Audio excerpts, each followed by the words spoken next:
Hey there. I finally got it to work. I was having some technical difficulties with YouTube. Had to restart everything.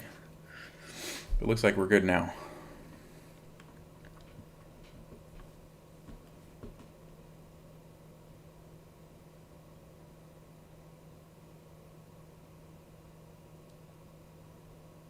Nice.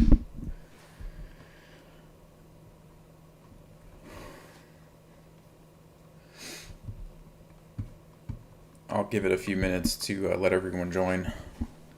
I don't know why YouTube wasn't cooperating tonight.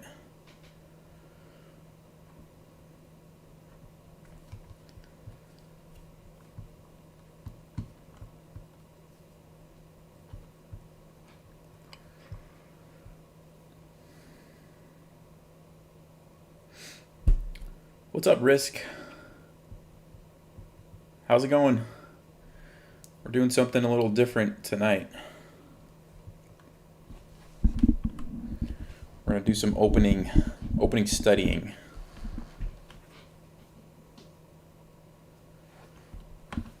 There's a couple openings that I've been wanting to learn, and so I'm gonna do it live, and everybody can watch the process. Yeah, so I'm gonna let you guys choose one of 3 openings. And we'll see what gets the most votes.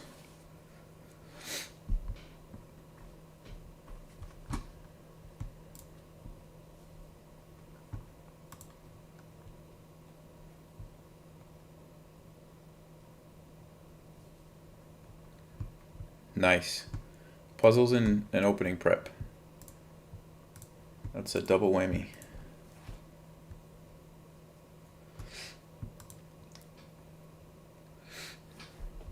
Hey, Avero.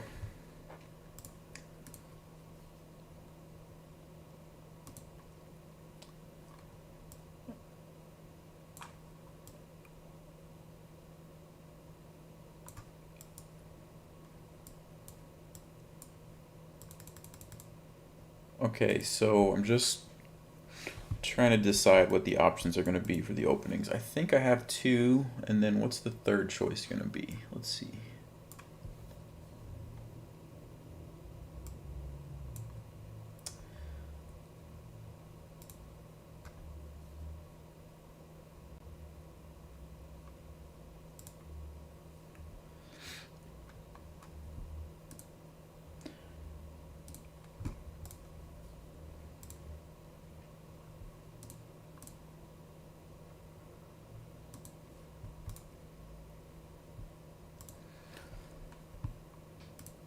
All right, I'm going to wait like 2 more minutes, and then we'll take a vote.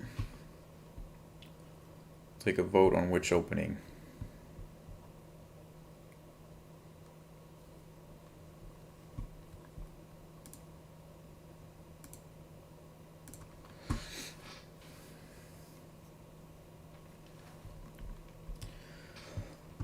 All right, I think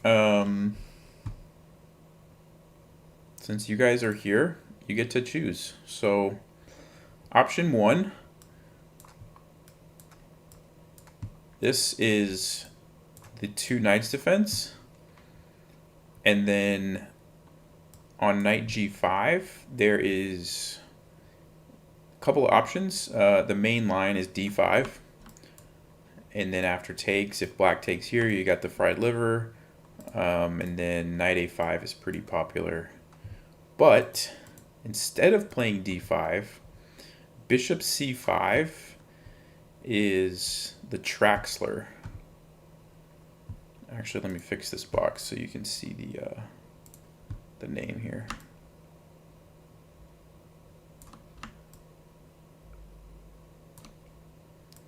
There we go.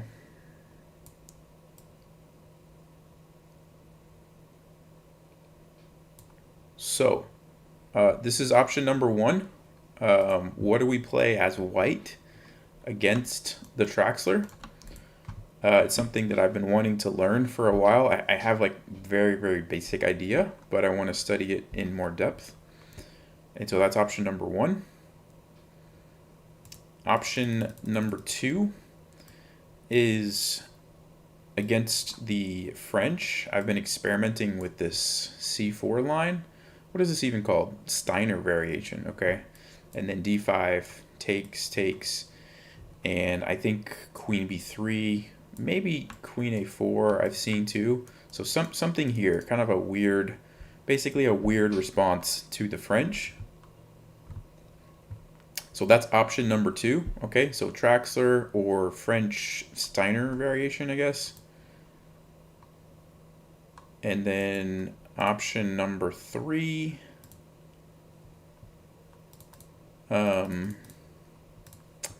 will be the Alekhine's defense. So again, it's another opening that I don't really have a ton of experience with as white. And so those are the 3 choices. So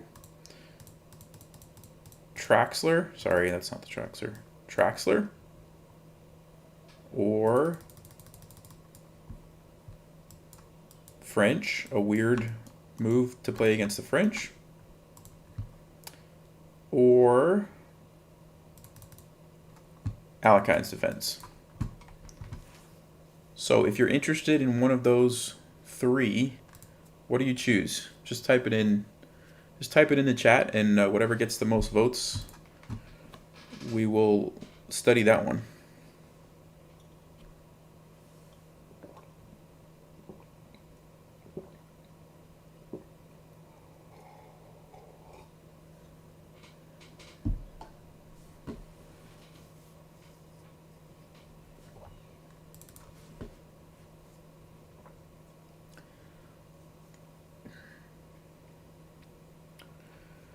All right, so we've got 1 vote for Traxler. We've got 1 vote for Alekhines. 2 votes for Alekhines. Okay. Looks like there's like 12 people watching, so let's try to get like at least a few more votes.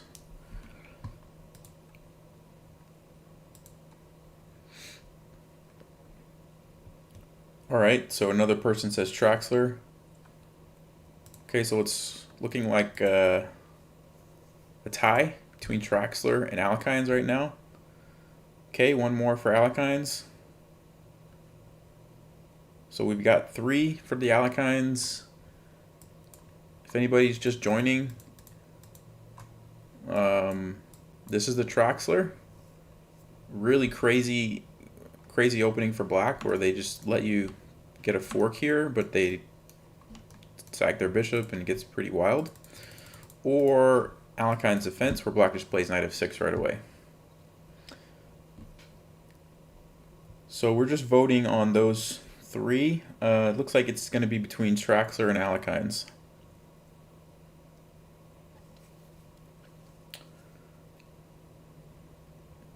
I think, let's see, I think it's tied. I think it's 3-3 right now. Somebody else says Alekhine. Okay. All right. It looks like Alekhines is winning.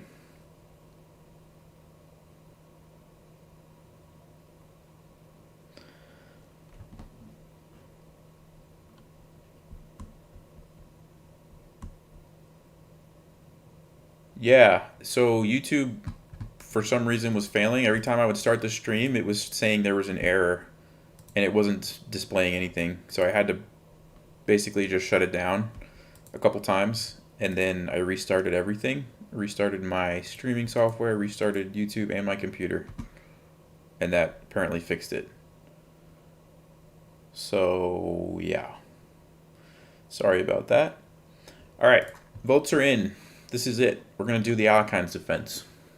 So, I know very little about this opening, which is why we're doing this. I want to learn about it. And I'm going to walk through how I would go about studying a new opening, or a new line, really.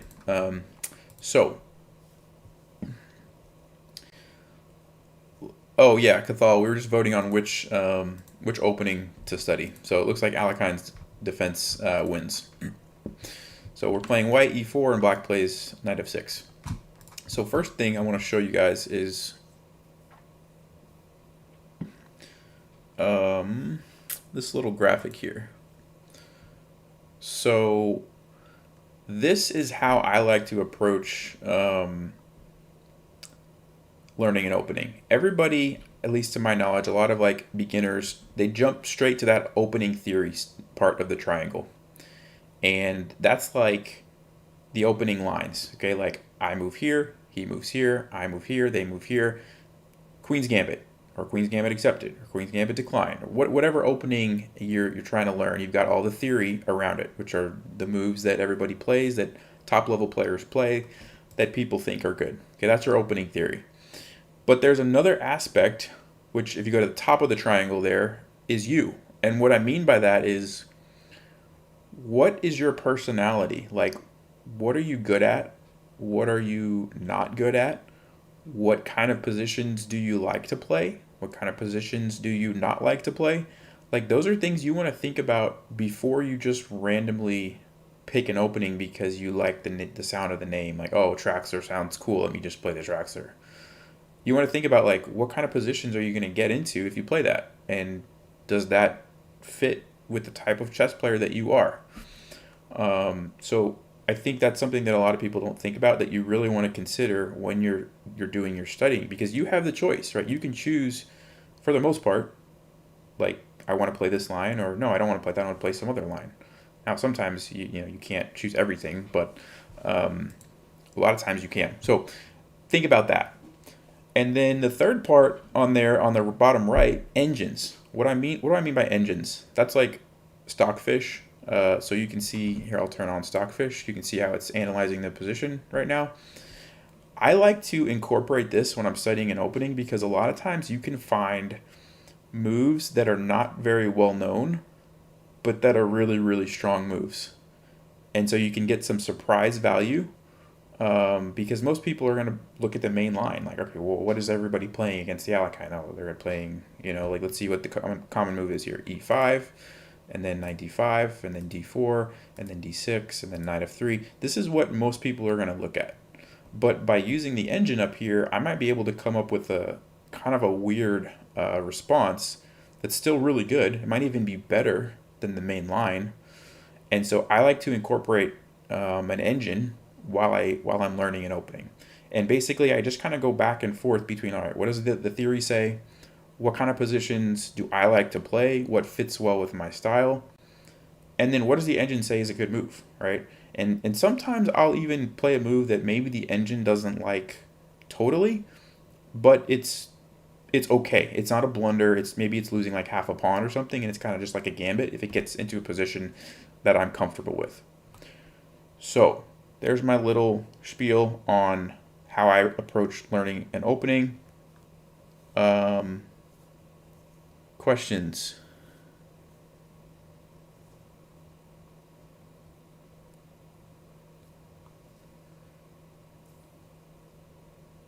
Questions, comments? I'm basically done with this little graphic here, but I just wanted to say that.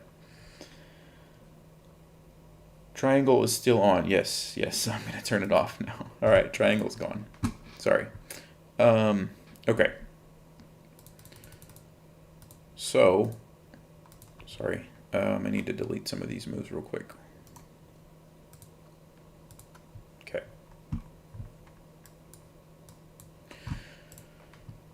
So, first thing I'm doing is in Lichess, if you go to the settings, that little button there, you can choose between what type of games you want to see. And so I'm going to go to Masters because I'm interested in the best moves. Sometimes it's useful to go to just Lichess and put all the rating ranges just to see like what lower rated players play. But for me, I'm going to keep it on Masters because that's what I care about. So we'll leave that there. And I want to just go through the main line first to see, do I like the main line? And how do I feel about just the main line? So we're going to do that first. So we got e5, okay, knight to d5, pretty straightforward. d4, common sense kind of a move. D6 is by far the most common. Knight F3, C4, bishop C4. Okay, knight F3 definitely most common. Okay, and I'm looking at like the number of moves. If you guys can see my mouse there, to see. So right up to this point, every move was like pretty straightforward. Most common was, obvious, right? And then right here, now you can see black. There's like 3 moves that are pretty common. Bishop G4, takes, and G6 are all relatively common. 3,000 games, 2,000, 2,000. So this is a real branching point in the opening.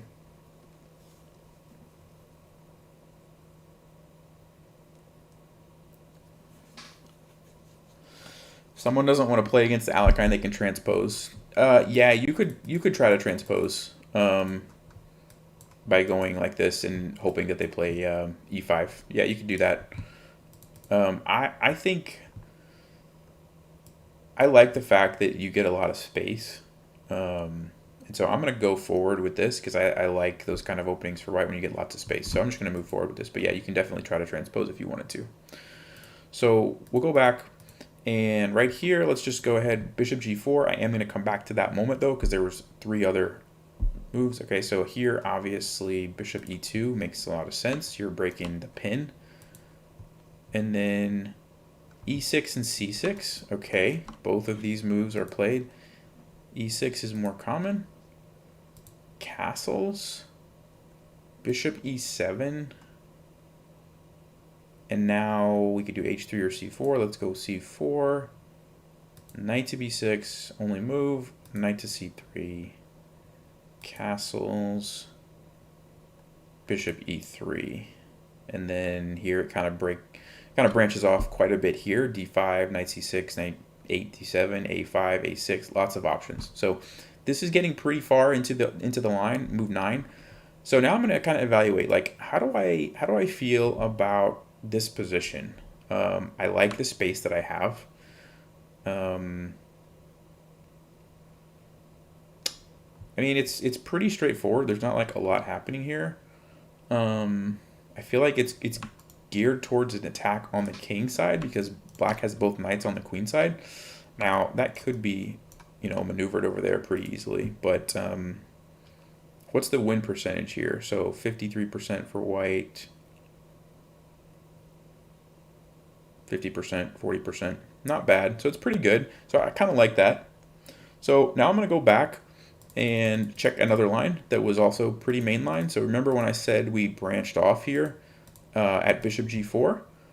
Now I'm going to look at another one. So what happens on D takes E5? Does this get to some kind of interesting positions? Knight takes E5.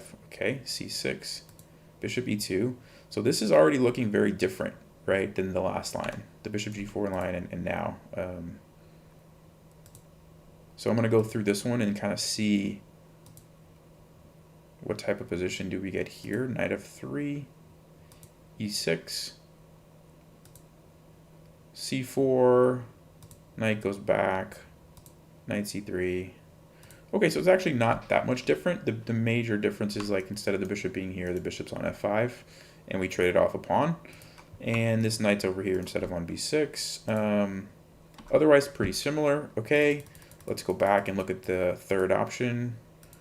So we had D takes, we had bishop here, and what was the third one? Oh, G6. Okay, so they try to go for the fianchetto here. So this is probably going to be a little bit different. So let's see what's main line here. Bishop C4, knight B6, bishop B3. All these are pretty... Okay, here there's a big branch off. There's lots of options here. So knight G5, A4, queen E2, castles. So, all right. Now I'm going to go back, and somebody actually had mentioned the 4 pawns attack, which I believe, let's see, was pretty early on when you make that decision. So D4, D6, is it C4, knight B6, and now I think you can play F4. Yeah, 4 pawns attack. Okay, so I already knew that this was a possibility, this four pawns attack. If I hadn't known that, what I would have done, this is my FCO book. I talked about it in one of my opening videos. I would go to the section on the Alekhine defense, read about it, and it talks about some of those offbeat lines. And I know it mentions the four pawns attack is kind of an aggressive option for white. And so, if you didn't know that, that's how you would have found that. But I already know that, so I'm going to move forward here. So, four pawns attack. Like, let's check this out, because this already looks pretty cool. Like, I like this. Like, just throwing those pawns out there, get the knights behind the pawns. It looks very aggressive and maybe dangerous for black if they don't know the theory. So, I like this. And let's see, like, what's the main line here in the four pawns attack. So d takes e5, okay. F takes e5. Knight c6, 400 games, 100 for c5. Okay, so this is pretty common. Bishop to e3. This is by far bishop f5. Knight c3, e6. So this is all pretty standard stuff. Knight f3. Bishop e7. So one thing here, the win percentage is 38%, which, if you remember before the main line, I think it was like 50-something% for white. So that's a significant, difference. I mean, that's a lot less. So this is something that I'm thinking about. Let's keep going though and see, like, is there some particular line that's really bad? Okay, so bishop e2 doesn't turn out well. d5 is at 43%, so that turns out okay. And then I'm going to check the engine too. Engine says it's basically equal at this point. Okay. So takes, knight b4, knight d4 in every game. Okay. Bishop d7. So, I mean, this is like, even though it doesn't maybe have a good win percentage, this is a nice position to play for white, I think. Like, I kind of like this. And then the engine is saying it's equal. Let's keep going. e6. Yeah, see, this is like something that I would like to play. Regardless of what the percentage shows, like, this is very aggressive. It looks like we're maybe going to sacrifice something here. Let's see what happens. F takes, d takes, bishop c6, queen goes to g4. Yeah, this looks really, really good. Like, this is what I would like to play, from what I can tell so far.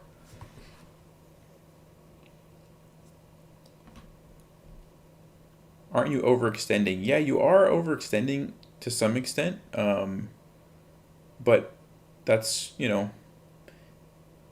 yes, like, if black's able to defend perfectly, eventually maybe, like, this pawn becomes a weakness and you lose it or something. But I like the aggressive nature. It looks like there's lots of opportunities for black to make mistakes. And so from just my initial reaction, I'm liking this four pawns attack. So I think that, yeah, I think I'm ready at this point to make the decision, like, let's go ahead and learn the four pawns attack and move on to sort of the next phase in the opening, prep process. So basically, I've decided, all right, I like the four pawns attack. Now what I'm going to do is go back through the main lines again, and I'm going to look for tricky moves that the engine likes that aren't mainline. And the earlier that I can find those, the better, in my opinion, because there's a lot of surprise value, and you can take your opponent off guard by playing something that's not mainline or earlier on. So d takes e5, f takes e5, obviously only really move that makes sense, so that's fine.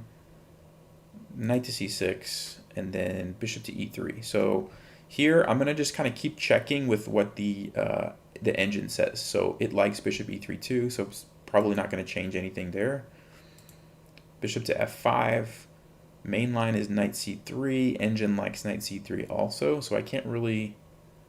I mean, I'm scanning right now for, like, different moves. I'm not really seeing anything like knight f3 like does kind of make sense, because then I feel like I'm threatening d5. So maybe knight f3. It's been played 19 times. Engine likes it as option number 2, so that's maybe something I can come back to. I'll keep that in mind, but let's go with knight c3 for now. e6, and then knight f3, bishop e2 are the two moves. And Engine likes both of those two, so okay.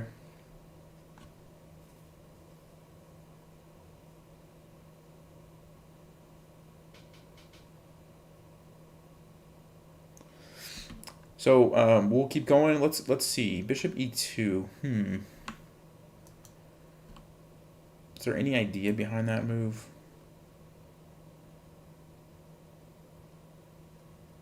And like, here's something kind of weird. And you know, I'm gonna do it just so you know. Like, this is stuff that I actually do. I'm gonna play the move h4 just to see, like, is there any merit to this crazy like g4 or h5 trapping the bishop idea?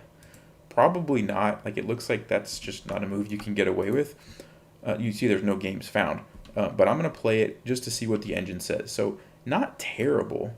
I mean, the engine doesn't really like it that much. It's saying bishop b4, bishop e7. Okay, so the idea is they're just going to attack the pawn, and I can't really play my plan because this is just falling. So, good to know. And I think, you know, that's a pretty easy move to find. So I probably won't go with this h4 move, but just by trying random moves like that to see what the engine says, sometimes you can find like really unique lines that nobody has ever played before that aren't bad. And if you study those, you actually know a lot about them. And you know, like maybe this h4 move, let's say bishop e7 wasn't an option, this was actually a really good idea, and there's like only one way that black can defend or something. Like, it's not a good example, but that's how I sometimes find like cool lines. So just something to keep in mind. Like, don't be afraid to try moves like that, but make sure you're doing it with the computer checking it so that you're not just like making mistakes when you're doing this. G4 at the... Okay, so G4 instead of H4? Yeah, let's try it and see. Okay, boom. So Queen H4 check. And we see that that's a big jump, right? Minus 1.8. So I'm immediately... I'm like, all right, that's not going to work. But it was a good idea. D5, this is hanging. There's not really any other like interesting moves in this position, so I guess we can just move forward with knight f3. And then bishop e7. Okay, so here, what else do we have? Any interesting moves? Main line is d5. I kind of like d5. It's aggressive. It's like threatening some stuff. So we'll go forward with d5. Knight f3, then g4. The problem is that nothing's defending it, so you're just giving it away for free at that point. I mean, actually, now that you mention it, I guess in theory you could follow up with this and take this pawn. So let's try it and see. Bishop takes g4, rook here. Yeah, it's just not good because takes. Bishop comes in with check, and black still has time to like to deal with the threat, I guess, later. So, but yeah, those are good ideas. Like, that's the kind of thing that I would do as I go through this. So, but anyway, let's go d5, and then takes, and then knight to b4. Knight to d4. So here looks like a good moment to just try something different. So knight d4 clearly is the only move that's ever been played in master games, and it's like, all right, attack the bishop, defend the fork. So that makes sense. But you notice how bishop b5 check is the second move that the engine is recommending, and look at the evaluation, minus 0.2. So it's almost the same. It's 0 and it's minus 0.2. That's 0.2 of a pawn difference. So that's hardly any difference. So I'm going to go ahead and check out this move and see, like, okay, what's going on here? Because this could be, you know, somebody who plays the Alekhine, they may have learned this line, and they've seen people play knight d4. They know what to do, and maybe they've never seen someone play this, and so you can surprise them if you know this. So let's see what bishop b5 check is all about.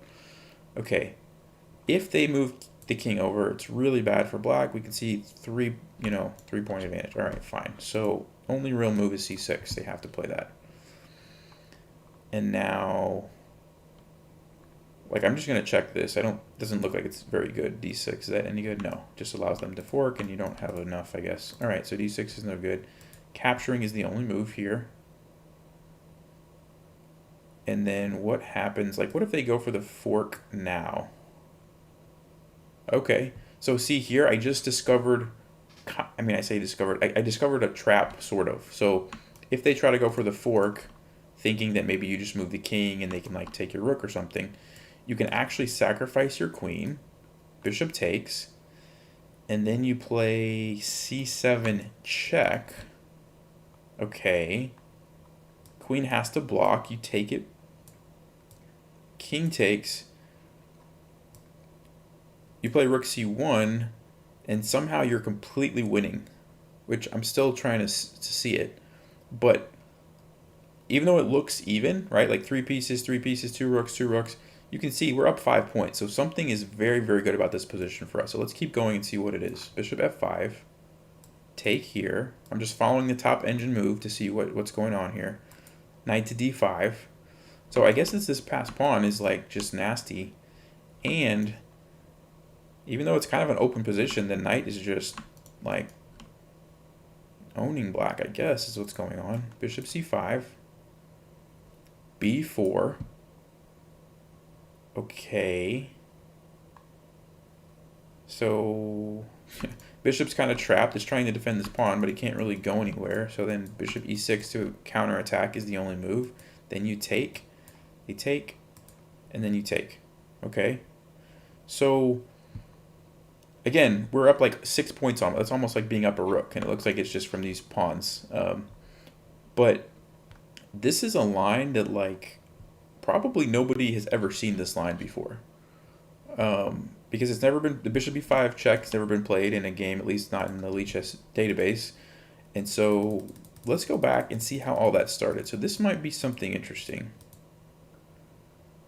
So yeah, right here, maybe instead of knight d4, we play bishop b5, check. We already looked at how king f8 was just really bad. So really c6 is the only move.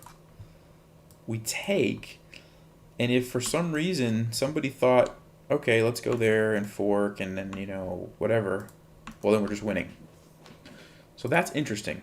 So I'm going to keep that in the back of my mind. I'm not committed to this line yet, but I am very interested in what else is going on. So the best move for black is just to take here, which I guess that's a logical move for black. I'm not really sure. I mean, knight c2 check almost looked like it could be playable. Let's see. So rook takes, and then takes here, and now knight to d4. Okay. So this is not bad. Like, this is totally playable for white. It's pretty tricky. There's some tricks here that black has to be careful of. So I kind of like this.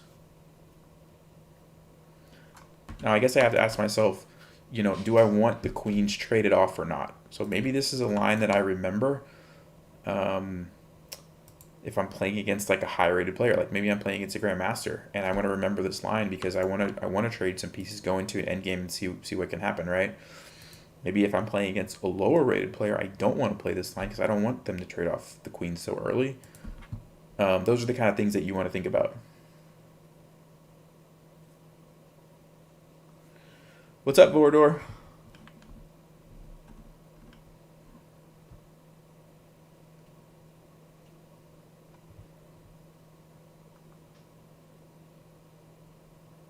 All right, so this is kind of cool. Let's go back and like right here, I'm curious. What if they just take this immediately?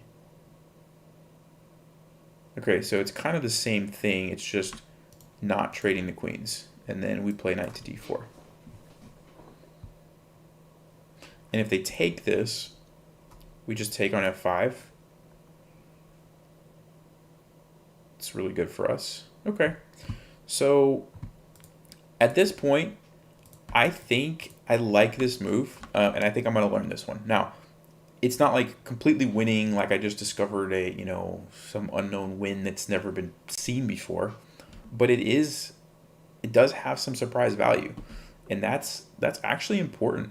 Like, most people are going to expect that you just play the main line, knight d4. And then when you play bishop b5 check, it's like, whoa, what is this? And they have to start thinking, right? And so I'm going to learn this. So this is going to be one of my lines. So at this point, I'm probably going to go back and kind of recap how we got to this position, make sure I don't forget it, and keep doing that a couple times. Because that's one thing, like when you're looking at all these different lines, it's pretty easy to get overwhelmed and confused. Like, okay, what did I just look at? Where did this line even come from? And so it's important to remember that and make sure you understand, like, how do we even get here? So let's go back. And I think this was just like the main 4 pawns attack line. And then we just played d5, right? So I'm going to go all the way back here. Yep, okay, so d4. Okay, not knight f3, so I'm going to delete this one so that it doesn't keep coming up. All right, so c4, f4, okay, takes, bishop to e3, okay, bishop to f5, knight c3, e6, knight f3, bishop e7, d5, takes, knight here, knight here. Okay, so that's where we changed it up. We play bishop b5. Okay, so what I'm going to do now is flip the board. And let's just say I'm playing this as black. I'm like, all right, main line is knight to d4. This is what I'm expecting. And then normally you would retreat the bishop back to d7. Okay, so if somebody doesn't play this and they play bishop b5 check, well, since I'm supposed to do this anyway, maybe I play bishop d7 anyway. So what I'm doing now is giving myself ideas that my opponent might play, right? And I just found an idea, like maybe they were just going to block with the bishop. Okay, what is, ooh, that's losing. That's completely losing. So that's really interesting. Why is it completely losing? Let's see what the computer says. So takes, take on b6.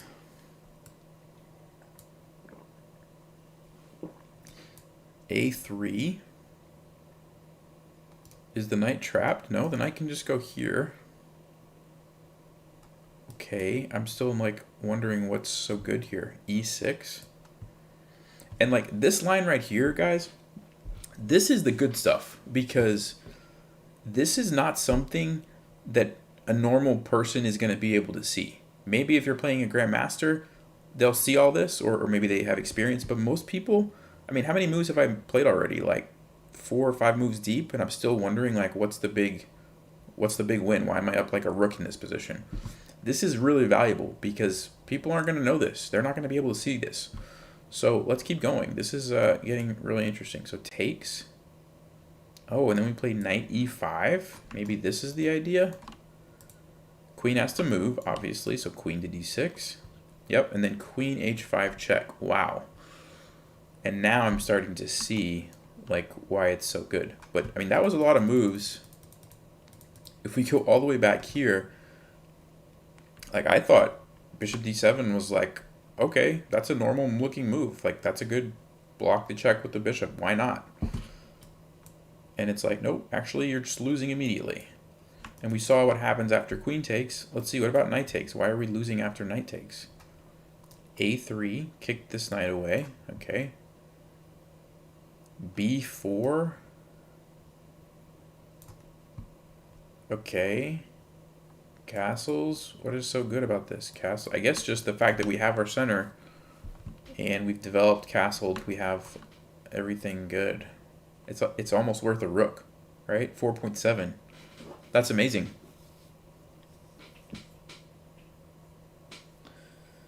That is amazing.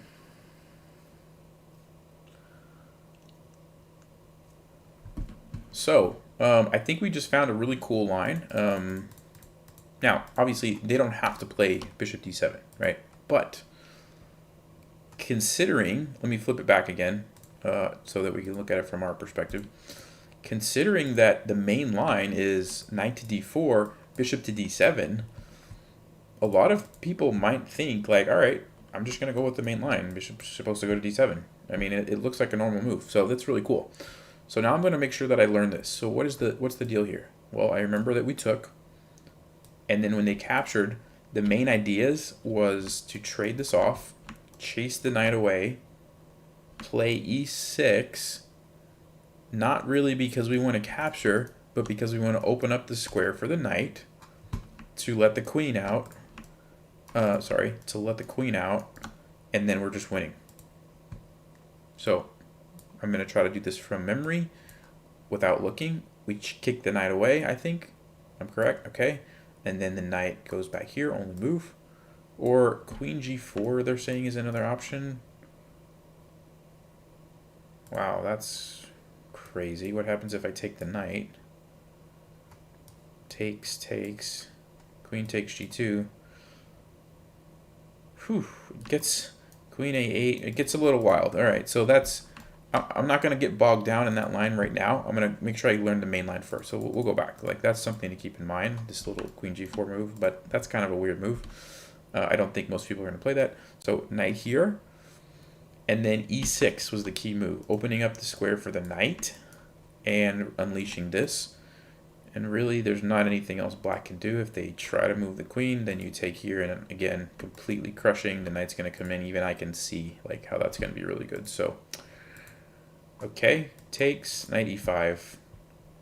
Queen goes up, queen comes in. g6, we just take it because of the pin. Yeah, this is awesome. So, really cool little trick there.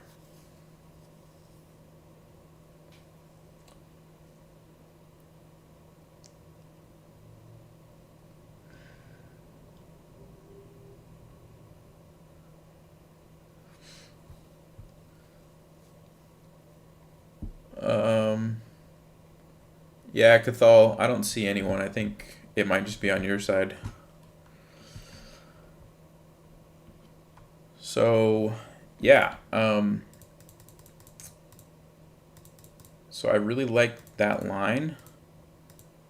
Now what I'm going to do is go back again to this bishop b5 section. And I'm going to just kind of review the other lines. So c6 is another pretty obvious move. I think a lot of people would play c6 too. So I have to make sure that I remember this one. It was captures, takes, and then b takes c6. And I'm just curious, what if they throw in this little check here? Ooh, that's really good for me. Okay, king e2. Why is that so good? Oh, because now black can't take here, or you've got this fork. Okay, cool. And so one other bonus tip, while I'm doing this, I'm making mental notes of like all these little ideas and themes, right? Like right here, when I capture this pawn, they can retake right now and I can't take and get a fork because the knight's here. But if that knight moves somewhere, well then that's a good, little tactic for me. So I'm making a mental note of that. And then as I keep going through, like the other one we saw before about playing e6 to create a space for the knight, I'm making a mental note of that. And so when I play this in a game, maybe I don't remember the exact moves, or maybe my opponent does something different that I didn't study, like he didn't play the exact move. I can still remember all those ideas. Like I'm going to have an idea here of maybe there's a fork. I'm going to have an idea of playing this so that my knight can come in and my queen can go to h5. I'm going to have an idea of chasing the knight away so that this can come here. Like all the things that I'm seeing as I study this, make mental notes.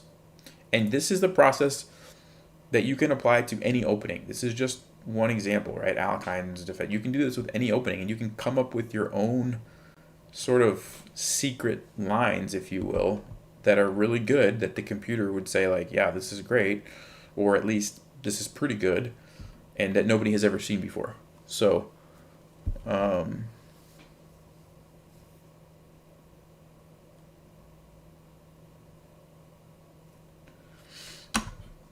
yeah. All right, questions. I've been talking a lot.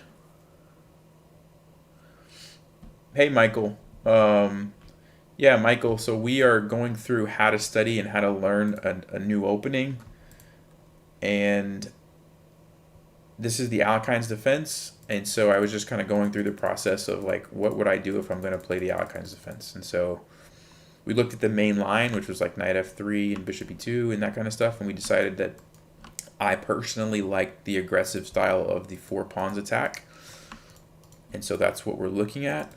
And then we got to this point in the main line where knight d4 is the only move that's ever been played, but we've been looking at bishop b5 check as an alternative. I got that from looking at the engine over here, and turns out there's some really cool tricks here. Like for example, if black plays bishop d7, it just loses immediately. Takes, trade, chase the knight away, e6, opens up this for the knight, queen comes in, and it's all over. So we found that. That's what's going on.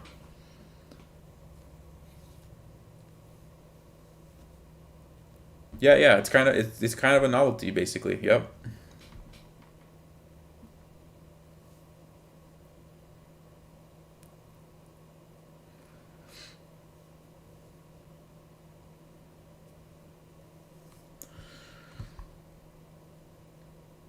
So at this point, what I would probably do is clean up my. I don't know if you got way you can see it. Yeah, you can kind of see it in there a little bit. You see how it's really messy. I'd probably clean up some of this. I'm not going to do it right now because it'll be kind of time consuming, but I would clean up this to where it only has the main lines that I'm interested in learning and remembering, and then all the little like sort of sub ones that I think I could probably figure out in a game if I had to, I probably wouldn't include. And then I would just save this as a study. I'm on Lichess. You can do it on chess.com too, but you can just save studies. So I would have it, and then I can go back later, like maybe tomorrow or the next time I'm going to study, and I'm going to just quiz myself over and over until I feel like, all right, I know this. So it's c4, and the knight has to move here, and then I know it's f4, and then I'm pretty sure it's takes before anything else. Is that right? Yeah, that's right. Okay, takes. And then I think it was knight c6. I'm going to verify. Yes, it's knight c6. Okay, then bishop e3. That's a move that I'm going to have to like remember because normally my habit is to develop the knights first. And so bishop e3. Probably the idea is if I develop the knight first, then I can get pinned.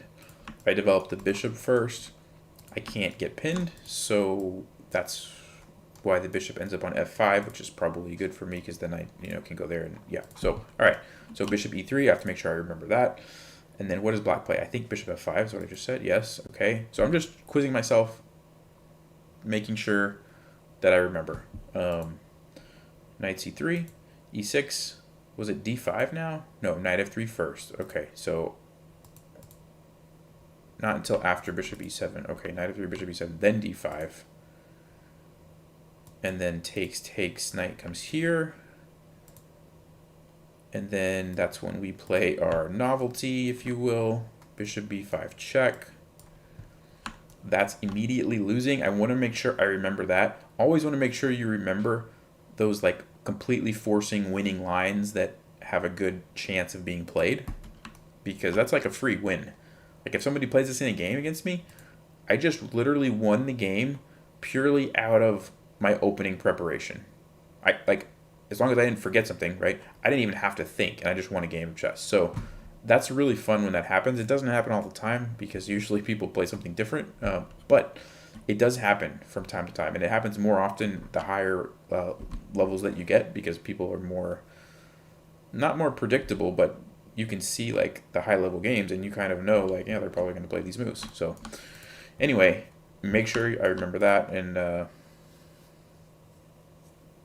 yeah, basically repetition. Yep, you just do it over and over. That's pretty much it. The only other thing that I would do would be probably, to be really thorough, is go back and like look at some of the lesser known lines. So like here, instead of knight c6, this c5 one, like what is that all about? Looks good for me, right? Just d5, e6, knight c3. I'd probably at least learn like the main line here to have an idea. But you can see from the engine, this is really good for white. So I'm not going to be too worried about this. This is really good for me. So when did it get really good? Oh, after e6. Okay, the engine doesn't like e6 for some reason. Yeah, knight c3, and this is just really good for white. Okay. E takes d5 is the main move played. C takes d5. c4. I mean, I'm up 2 pawns. This is great. d6. All right, so here's a key moment. A lot of people played knight f3, which is not as good as d6. So this is one I would want to remember. But I'm not going to change anything about this line because it's already so good. It's already like winning for white. So there's no need to change this one. I'm just going to go with what's there. And I'm up 2 pawns out of the opening on move 10. And I mean, look at this position. This is like awesome, right? Like black can't even do anything with the bishop here. So that's really good. All right, cool.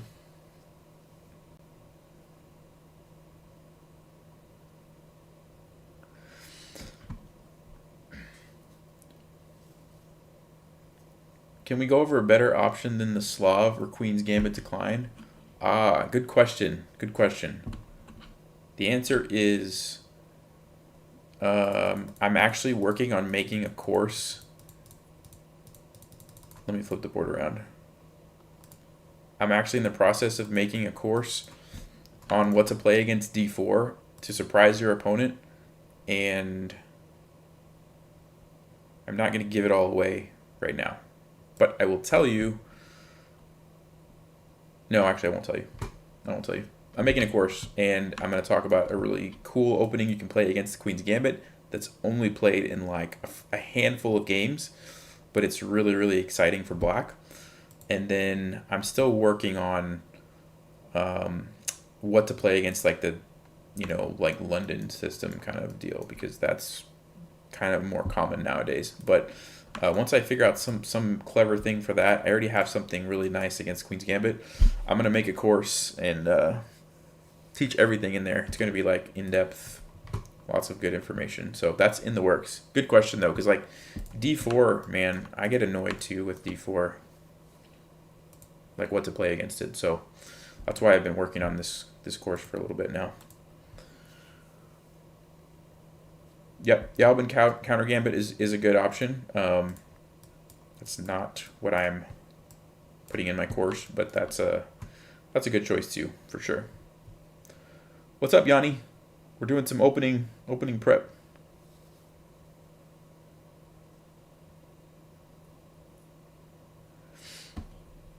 You asked me about something to play against d4, and I said I didn't know. Yeah. Yeah, it's tough. It's tough. Like, I feel like e4, there's all kinds of crazy things you can play. But then d4, it's like, what do you play against d4? So, yeah, that's coming soon.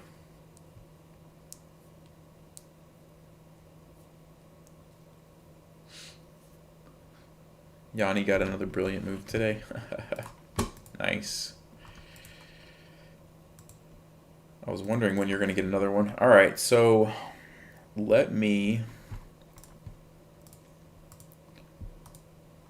I guess we'll try to play some games, although too bad I can't force someone to play the Alekhine defense. That's the annoying thing about learning openings. You spend all this time studying it and now have to wait like who knows how long for somebody to play it against me. But that's just kind of how chess works.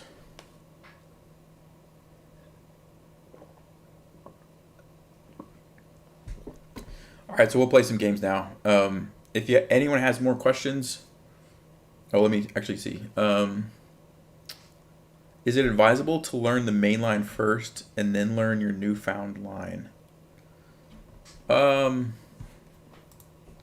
a good question. So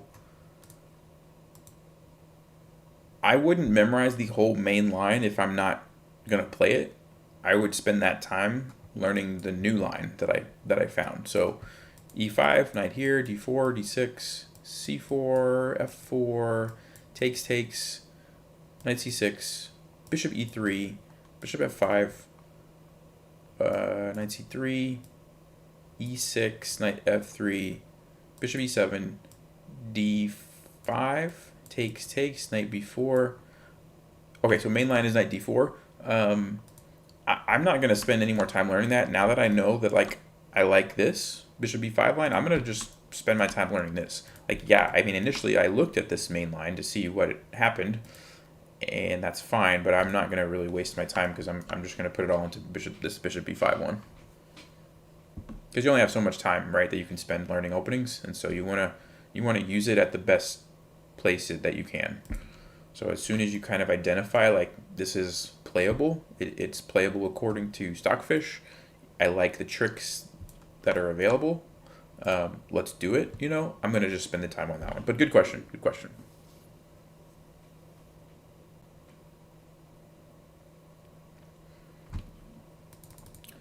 All right, let's play some chess here.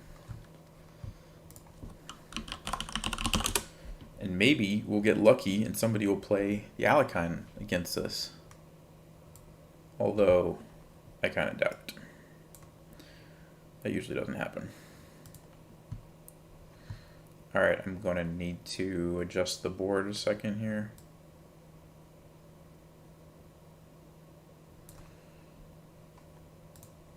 Let's play like maybe 15-minute game. Let's do a 20-minute game. See if we can find a 20-minute. Oh, an 8:39. Man, I hate aborting against people, but I'm gonna do it for now. Please do not start a game unless you're ready to play. Yeah, apparently my filters are not set. Hold on. Yes, rating range. Let's not do minus infinity. Let's do minus 200. All right. I got matched with an 800, so I didn't want to do that. Let me turn this off. And this off. Turn this on. There we go. All right, let's try that again.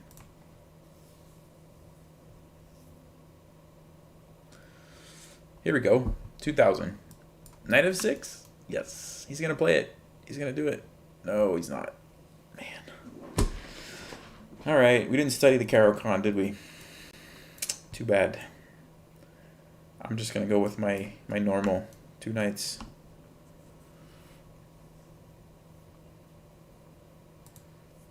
Okay, so there's a line here that I have learned.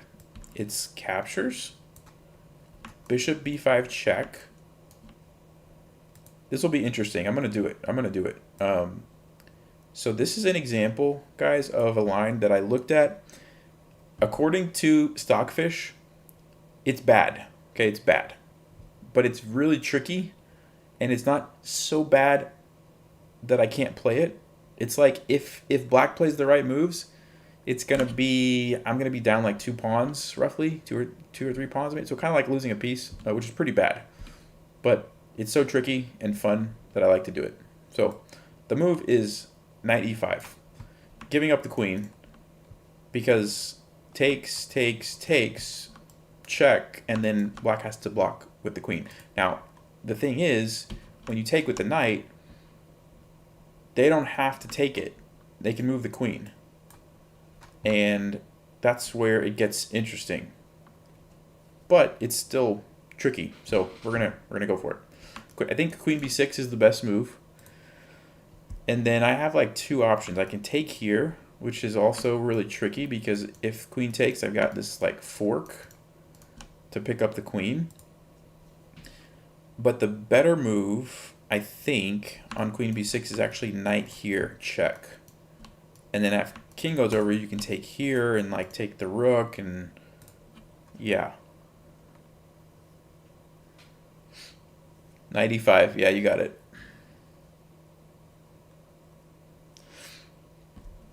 Yeah, queen b6 is the move. And then, I don't know, I can't remember, like what is, I think if I do that, queen takes, check, king here, takes, takes, I have to move my knight, and then the bishop goes away. So basically black will have 3 pieces, I'll have 2 pieces.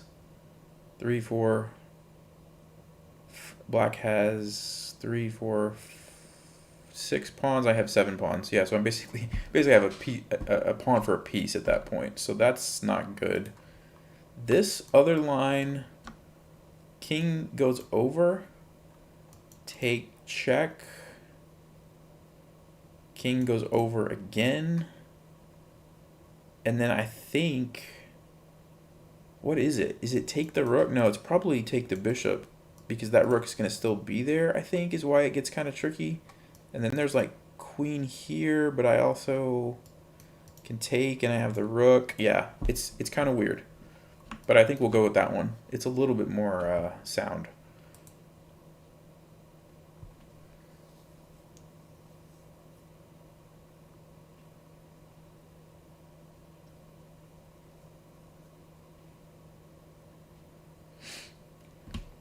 Yeah, knight e5 is more accurate, for sure. Knight d5 is like, I think knight d5 is what everybody thinks about in this position because it looks like the logical follow-up. But knight e5 is better, and that's probably what I'm going to play.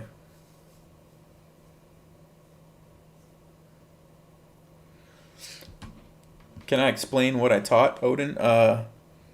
Yeah, so we just were looking at how to study an opening, how to learn a new opening line.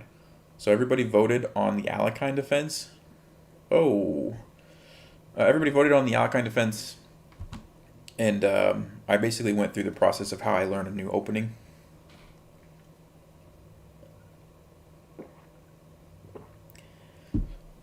Queen to c8? Something tells me this.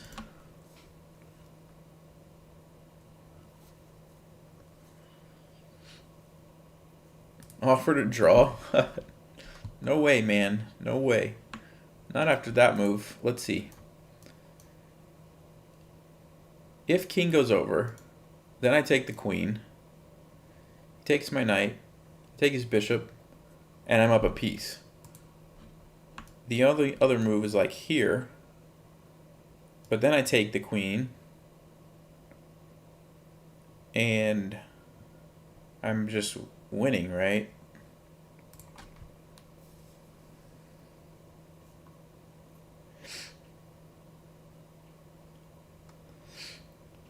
Knight b8.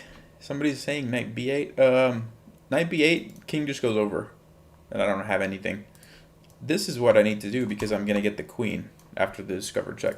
So this is a big mistake. But I mean, you can see how he was probably afraid that knight d5 was good for me or something. I don't know. So this, but it looks like this is just the move. I'm just trying to make sure I'm not missing anything. King goes over. I take the queen. What if he just moves the bishop? I can still get my knight out to safety right here. And then I have 4 pieces. He only has 3 pieces. So I'm winning a piece. How did your opponent blunder so badly? Well, like, I know exactly what to be played because I've seen this in Stockfish. I guess it's kind of a weird position. I'm not surprised. I'm a little surprised. Actually, I'm a little surprised. Alright, so we'll take the queen.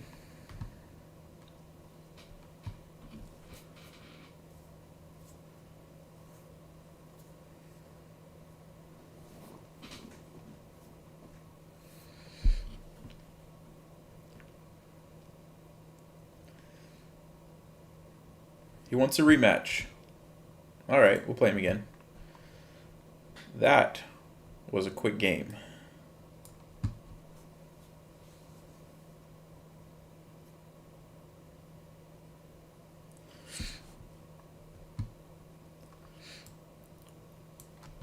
Yeah, I mean, high-rated players still blunder. You guys saw, you saw the game I played last time where I like hung mate and won. I mean, I was in time pressure, but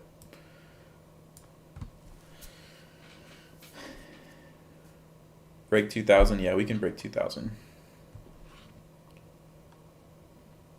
How many points do I get from this game? Oh, he just pinged me it was a mouse slip.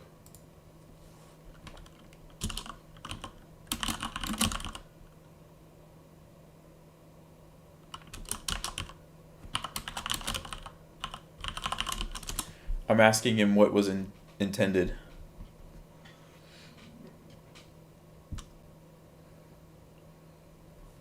Yeah, he said queen b6 was intended. I mean, that's a little bit of a weird mouse slip, but I can believe that.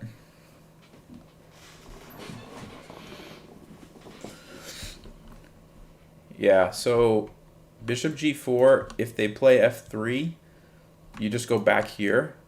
And the point is that this square is really good for the knight. By having a pawn there, the knight has to go to like e2, which is not ideal for the knight. And so you have weaknesses here.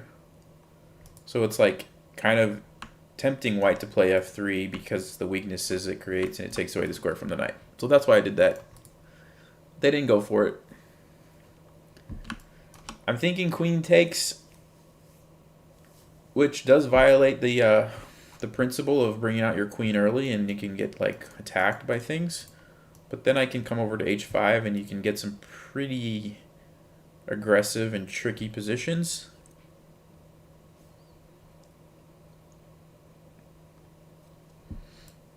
So that's what I'm going to do. I'm going to try to play a little faster and not get so low on time like I seem to do every game.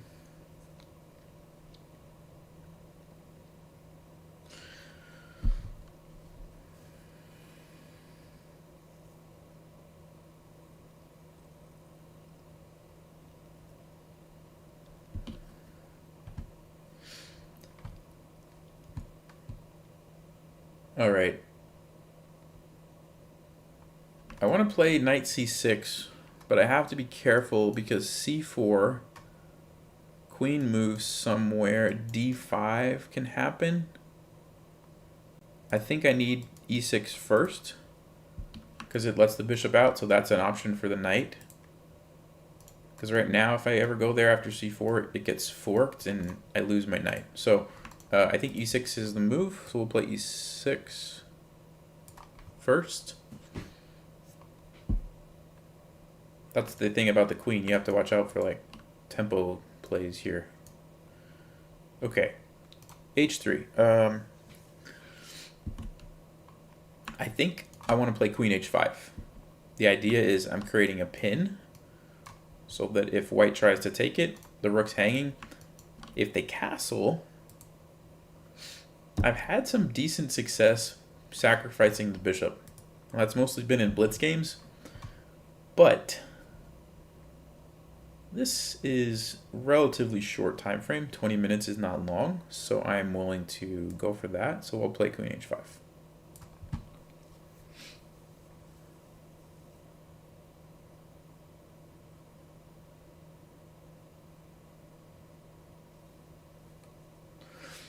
How are you supposed to deal with an opponent saying they misclicked? I mean, I don't deal with it anyway. I don't do anything about it. They can say what they want to say. I'll never know. Only they'll know if that's the truth or not. But I'm happy for the points either way.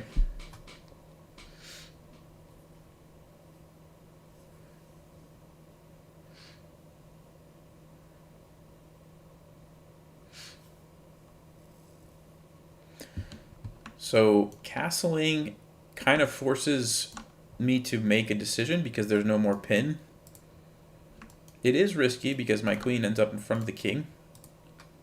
I'm pretty sure Stockfish will say it's not good for me. But as we just saw in the last game, ooh, rook g1. That's interesting. So he's...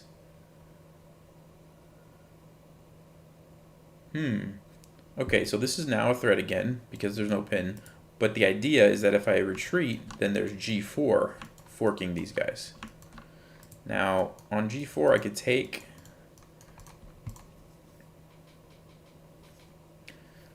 I'd still get my 2 pawns.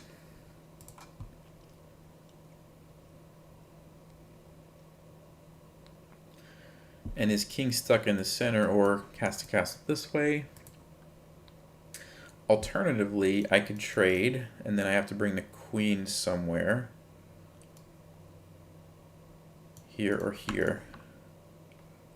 It's going to be tricky because there's going to be a threat here.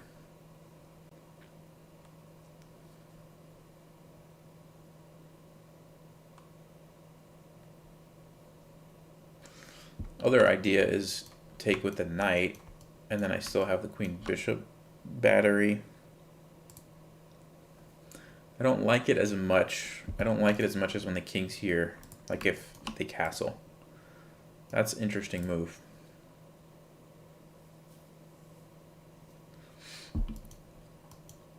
Yeah, taking in queen b5 is an idea, but then I have to be careful because knight c3, where does the queen go? I guess I can just go here. I'm losing a lot of tempos is the problem. Then bishop f4. So at that point, white would have all their pieces out. And I still have 2 on the back rank. Now I might be able to get away with it.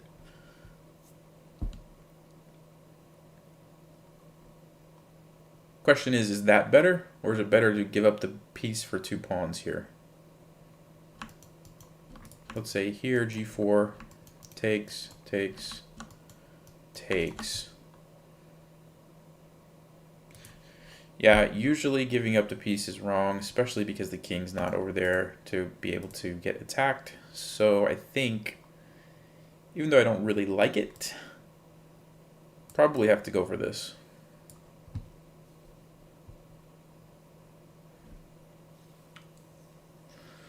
Yeah, now there's 2 moves. Queen a5 check, then probably bishop d2, and I could go back to b6 to defend here. Also attacks that, but then knight c3 looks strong for white. Or I go here, but even c4,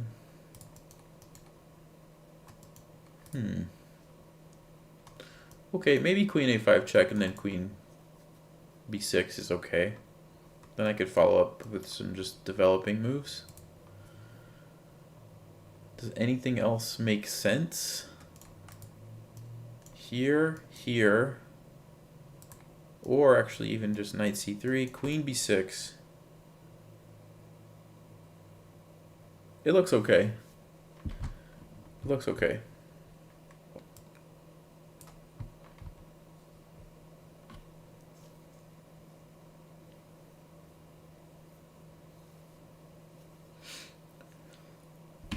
Yeah, this is the Scandinavian. It's the Portuguese variation, where you play knight f6 and bishop g4 early on and attack the queen.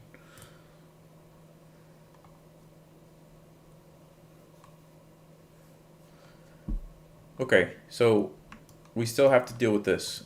We can play c6, which actually... That's actually probably what I'll do, because this is like pretty common in the normal Scandinavian. When you take with the queen and the knight comes out, you play queen a5. A lot of times you end up with this move anyway.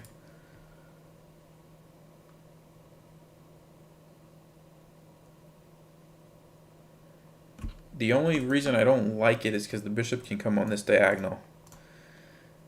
But then I can play bishop b4. If he's going to give up that, not go there, then I have bishop b4. So it's probably fine. It's going to be annoying, no doubt. But c6 is kind of where I want my pawns to be because it controls all these light squares. We'll do c6.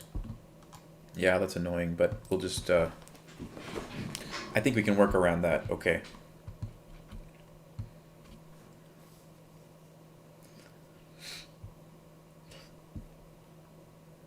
Bishop d2. Yeah, bishop d2.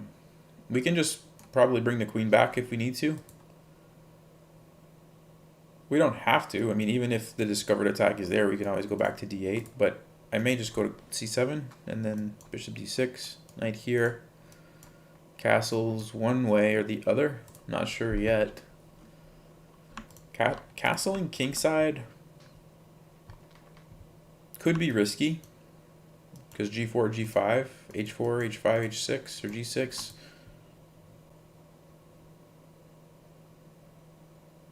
I may delay castling in this game until I see what this guy's going to do.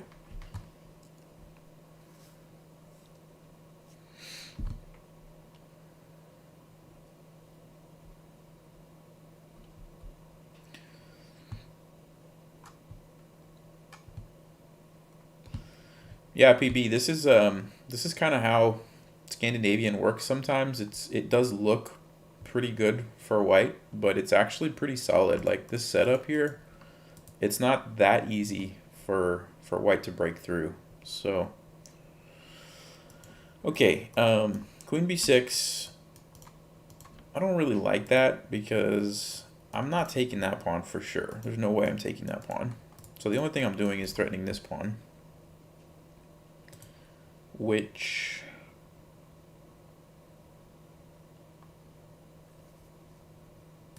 I mean, I guess I'm threatening that pawn. Bishop e3. Then I could take it because I have this. No, it's still kind of...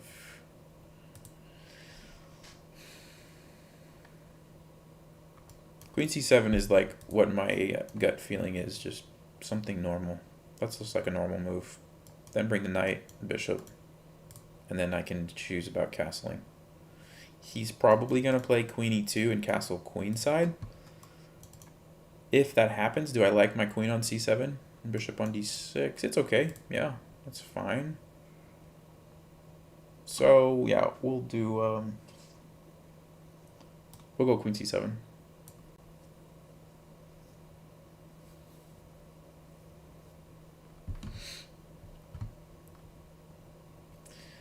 Okay, so the first thing that I'm paying attention to is that there's a pin on this pawn. So I can no longer take here. So is d5 a move now? Takes, sorry, d5 takes, knight can come in. This is a move. So that's something to be cautious about, because if this happens, then I'm kind of in trouble here a little bit. So bishop e7 could prevent that, because now there's no more pin. Or I could ignore it, takes, bishop takes.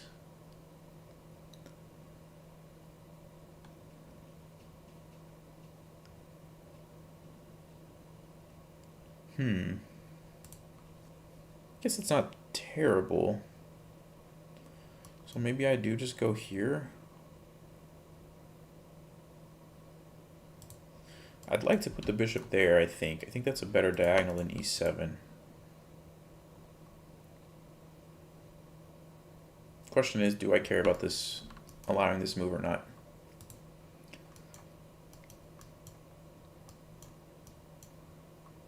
Do I have any follow-up after that? I could take this, but that's really risky. The rook comes over. I don't like that. And this too, so I don't want to take that. What would I play at that moment? Maybe just bishop e7 then. It's probably a little better. All right, that looks okay. So I'm going to let him do this. Oh, hold on. What about this move? Knight b5.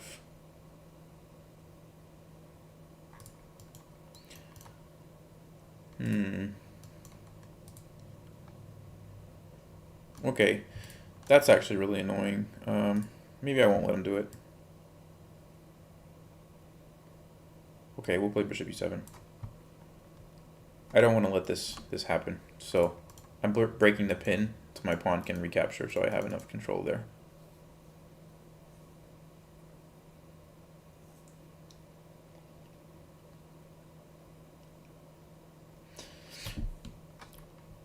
Favorite chess player? Not really. I guess I like Tao. He has a lot of like attacking, aggressive games, but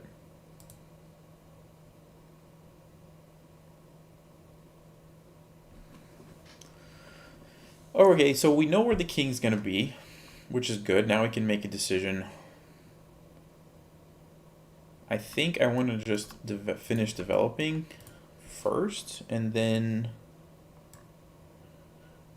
make a decision on what I'm gonna do. I could castle this way, and then we can get a pretty interesting game because this is gonna happen for sure. And I would probably do this. So he's planning ahead for that, which is smart. He's getting a jump on it, right? So I could castle this way, which is safer. I could not castle at all at the moment. Just do something like knight here.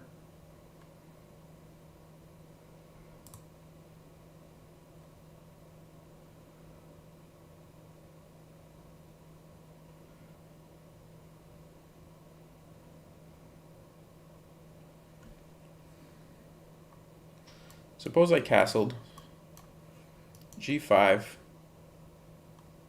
knight to d5.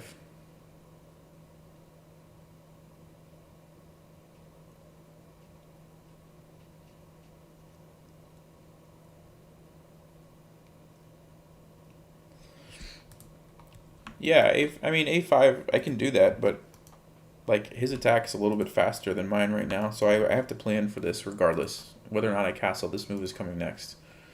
And then is knight d5 okay? Takes, looks good because I get the file here. The big question is, do I want to castle queenside, kingside, or just wait? And I don't know the answer. I don't know the answer right now.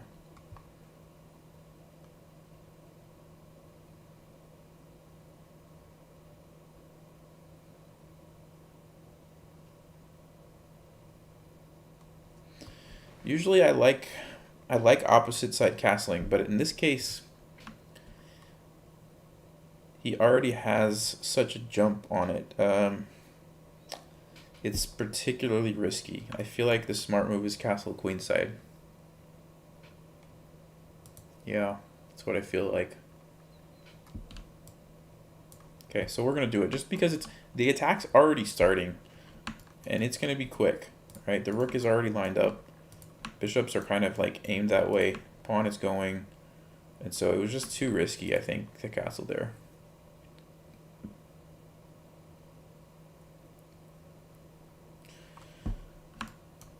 Takes, takes, takes, takes. Queen comes here.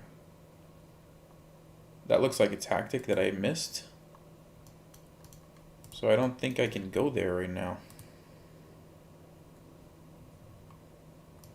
Here, I guess.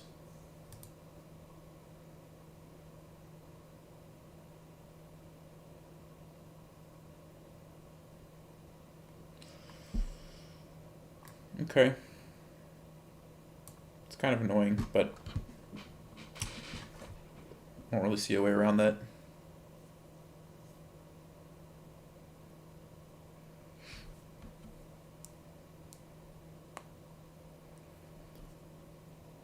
Yanni got another brilliant.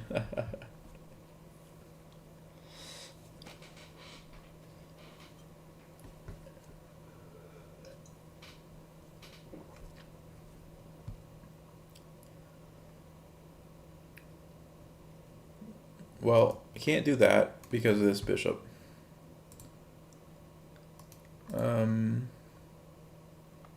Takes. Knight comes in, takes. Queen comes down.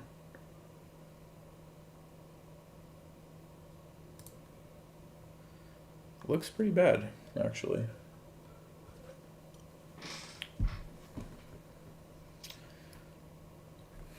There's e5, but then this is bad because it opens up this diagonal. So, takes. And then maybe I move the queen somewhere. d6, c5.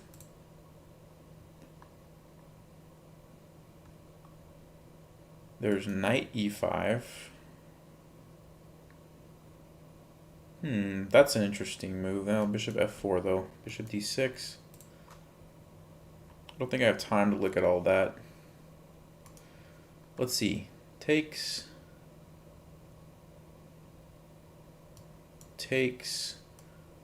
Where can I move my queen? Actually, hold on. Takes.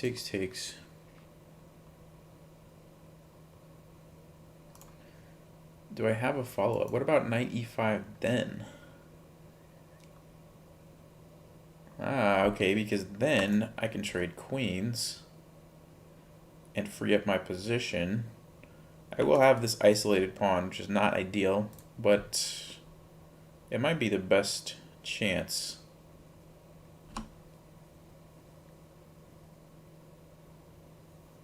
Okay.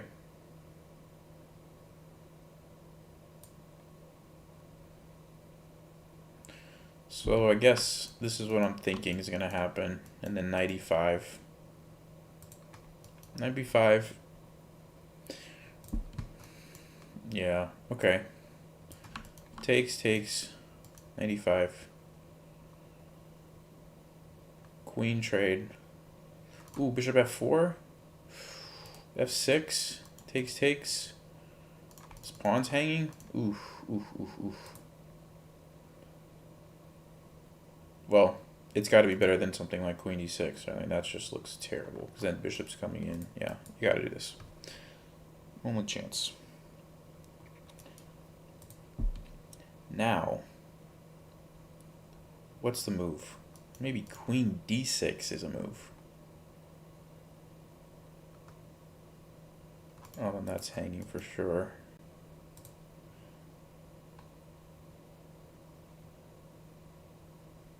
Yeah, I'm losing a pawn here, which I don't like.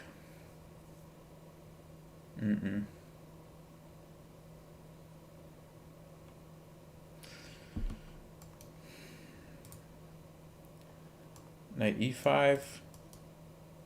Knight d6. Then there's bishop f4. Queen here, or queen here. Queen c5.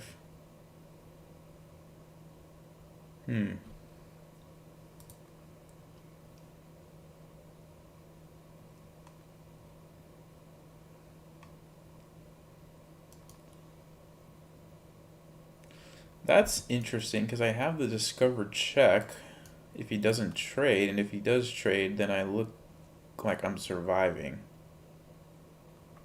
Here, what's he gonna play?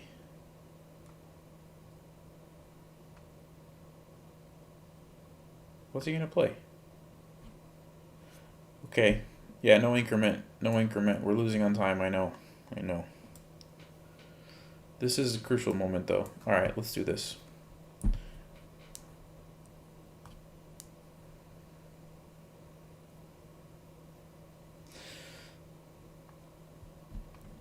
Like, if you try something like rook over, then I've got that little trick.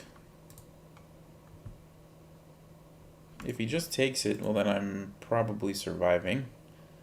If he plays check here, I just move over. Okay. Which way do I want to take? Let's go this way. Get the knight off the back.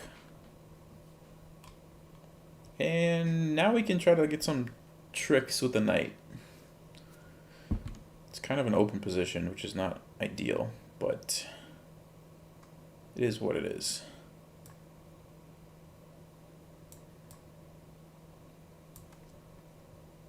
Defending this.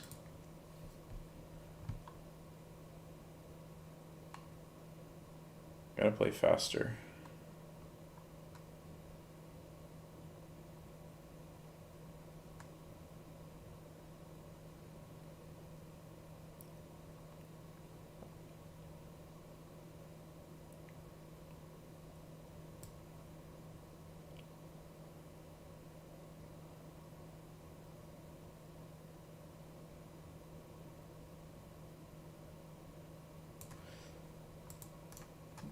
This is a big weakness. If he just plays like rook d2, rook over, what am I gonna do?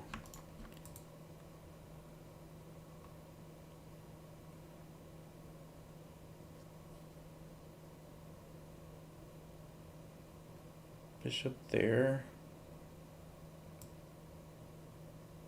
Okay, I gotta get out of the pin.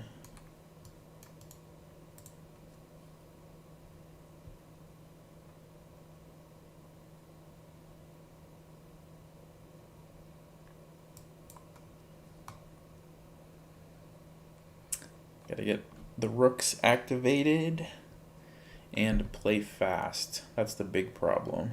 Gotta play real fast.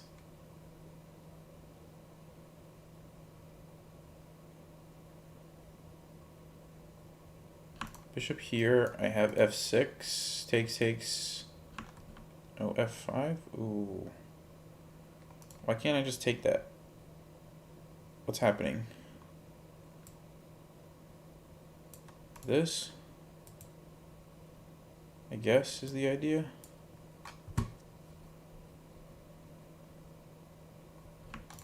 That's a threat.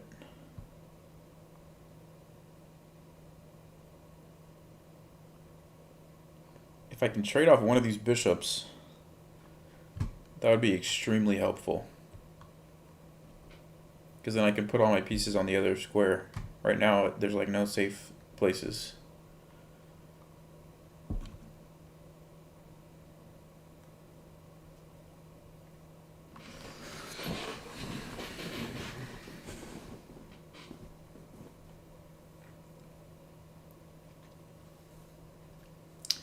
One minute. What? He thought all that time and played rook h1. I don't know. I don't know.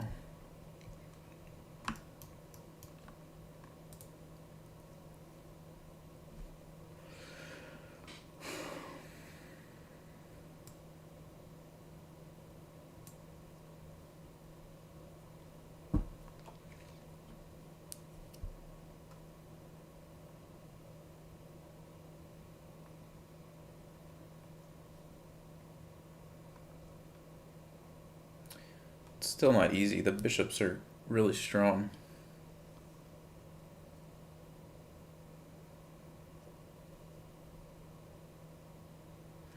If we can trade this rook, trade this knight for rook, then trade this knight for a bishop somehow, then we can do it.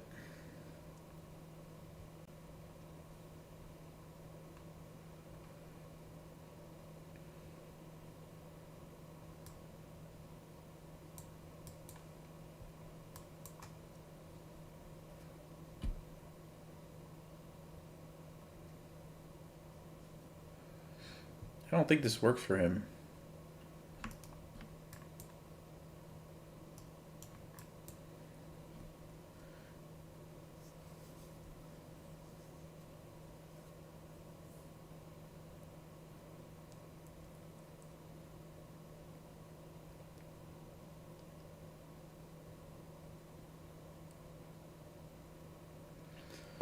Because bishop e5, what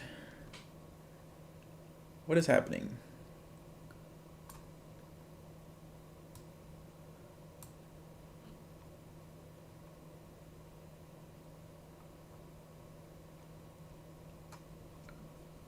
Now I just have to not lose on time or plunder mate.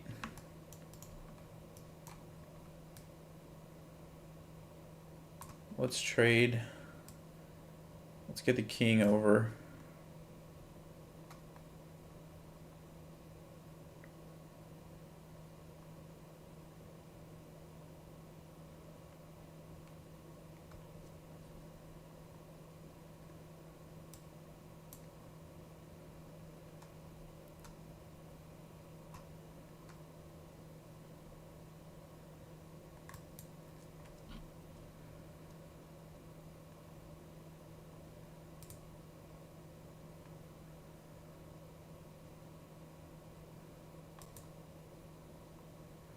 Maybe I can get my knight there.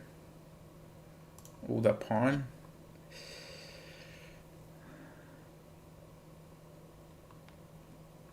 That's a bit of a problem.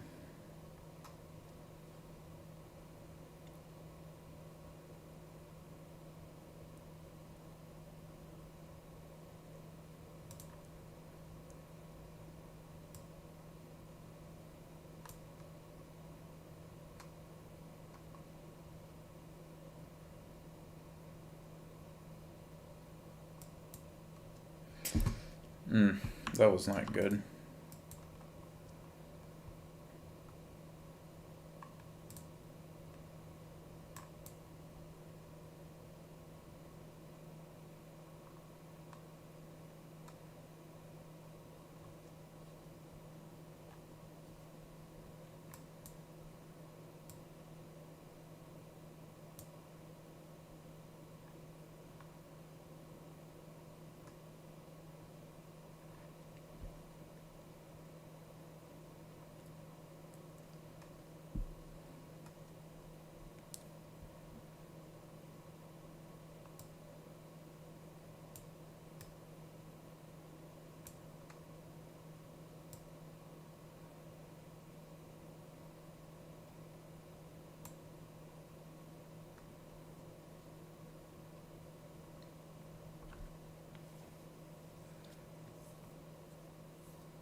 Is this even a win?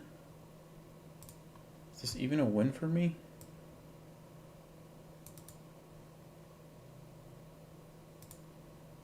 I don't think so. Man.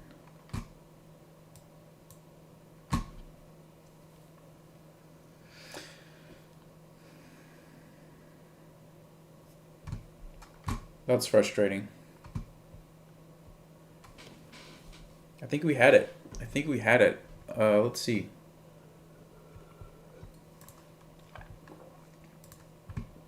Let's check this.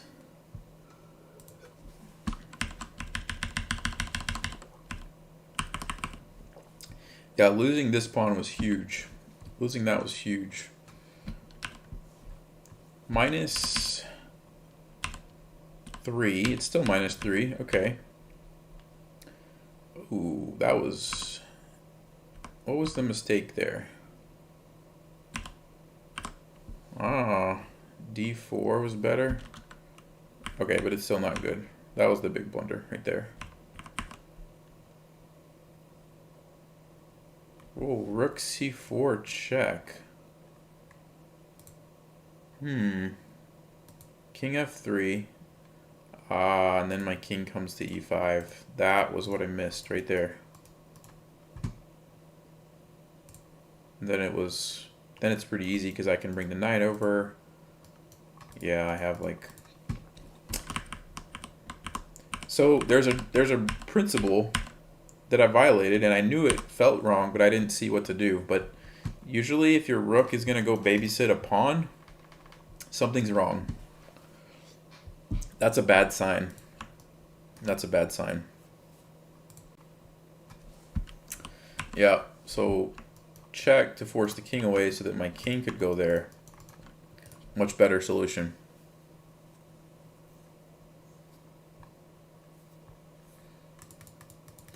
And then he kind of blundered here. Yep. Okay, but what was I supposed to do here? Let's see. Okay. Rook e7.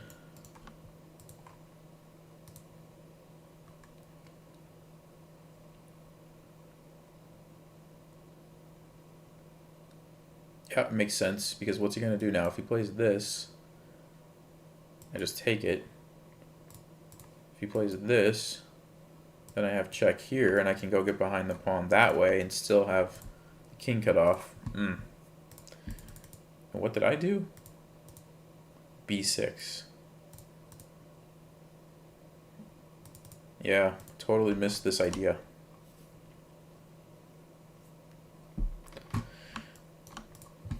Well, that's what happens when you use all your time earlier.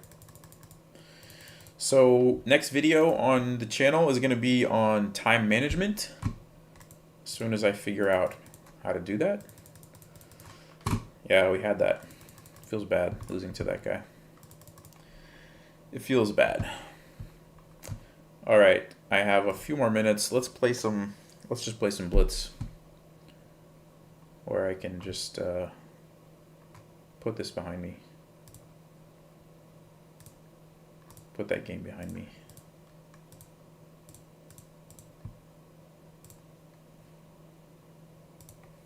Actually, I'll play a couple bullet.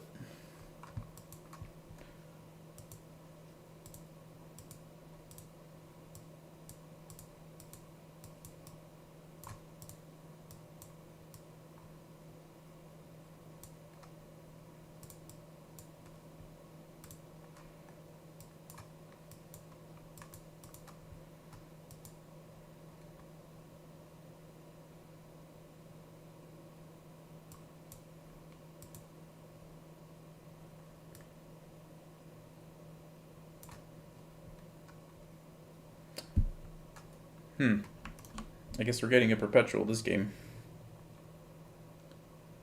I guess.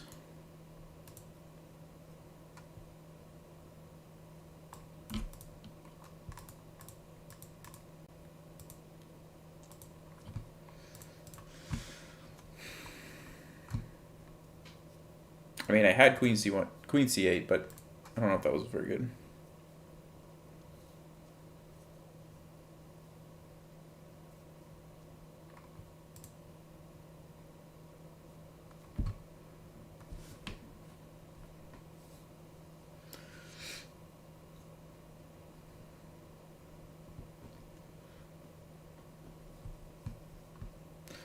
Let's see if we can get 2,500.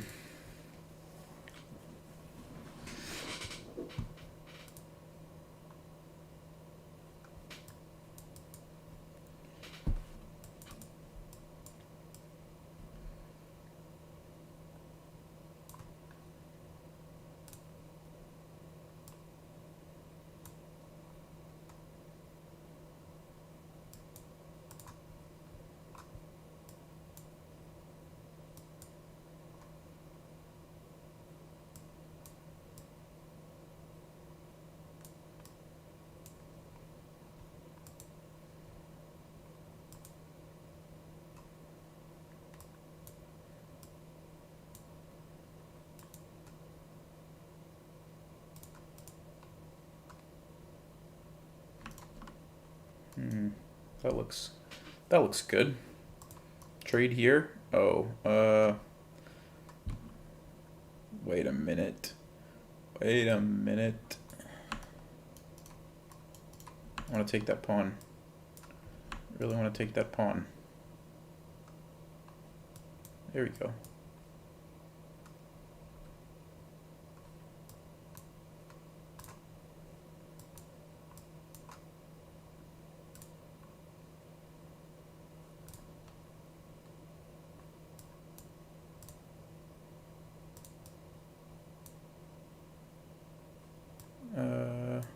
Go here.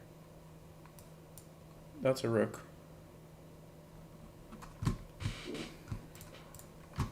Got him. We got him. This guy doesn't like playing me for some reason. Not sure why.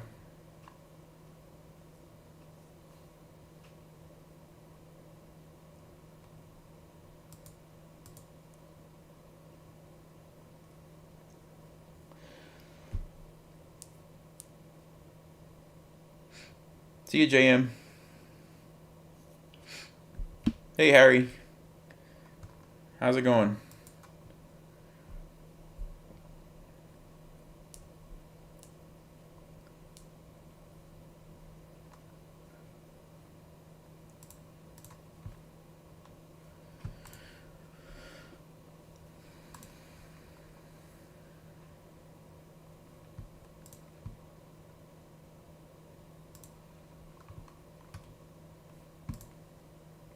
Nobody's playing bullet, apparently.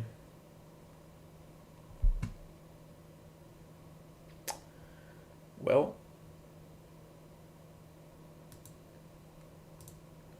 I don't know what's happening. Let's try a 3-minute. All right, we got a 3-minute game. And I am. Let's go.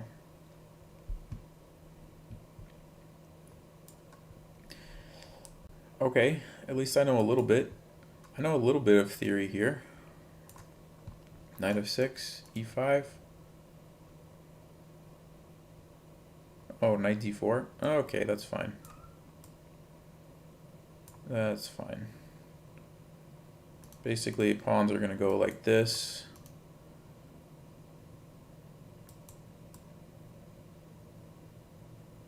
This is good. This is good for us. This is solid.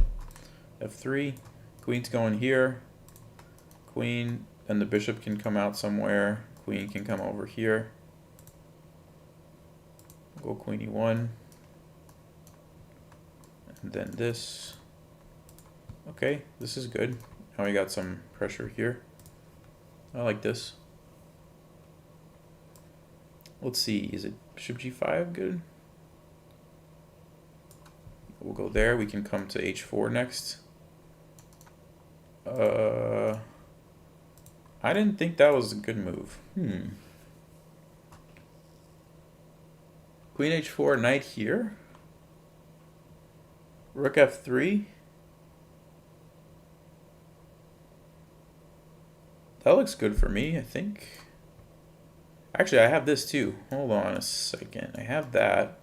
If I want to give him this rook, then he's going to have the bishop. Or I just play here, take the pawn. That looks pretty good too. Let's see. What's better? Actually, can I do this first? Because the queen has to move, then take, and then play rook f3? Okay. It looks good, right? Now this. And then he takes, and then I move my rook. Here.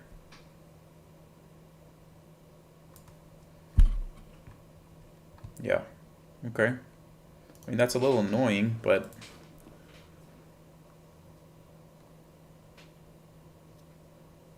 what can we do about that?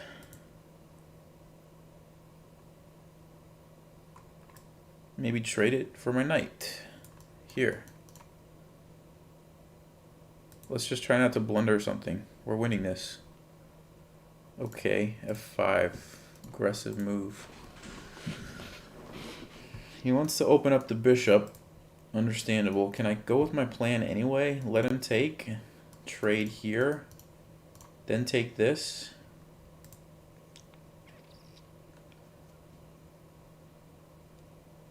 Or is that not good?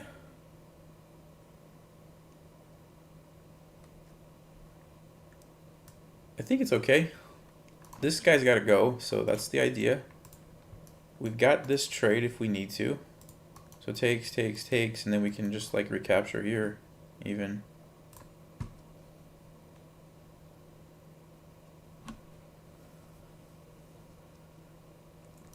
Okay.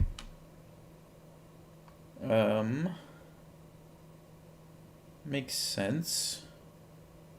Gotta go a little bit faster now. H3. Knight here, rook back.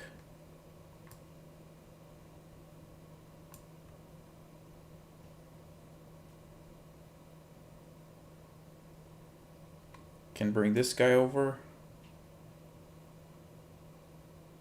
There's this move. Okay, now I think I just want to trade this.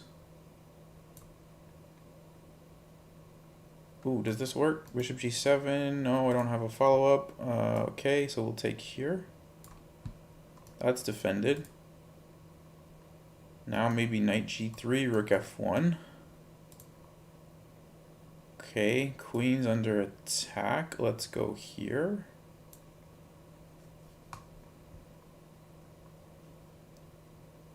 Let's go here. Oh, that's a... No, it's fine. I can take with the queen. It's fine. Alright, I gotta go faster.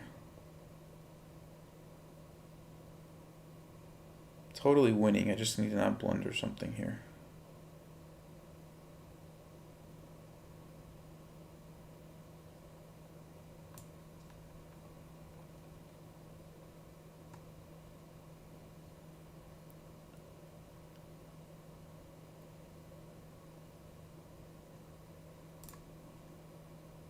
And I need to move.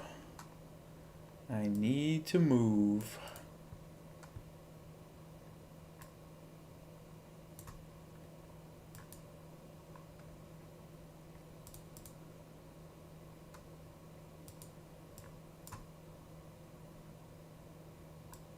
What just happened? What just happened?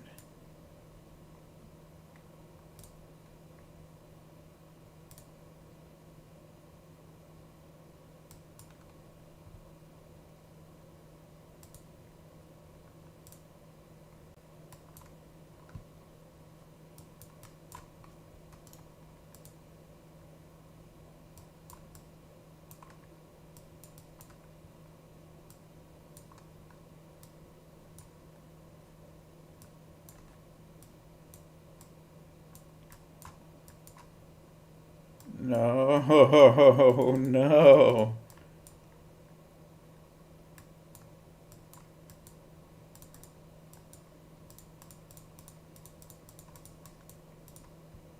Ah.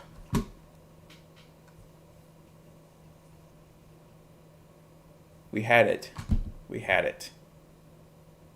Man. I just, it's too slow. It was too slow.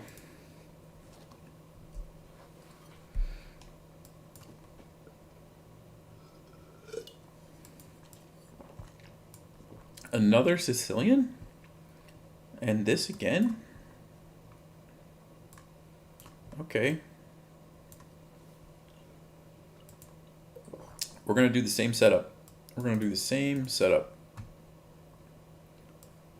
I guess this is a little different because the knight's here, but I think this is still pretty good. I think this is still a good plan.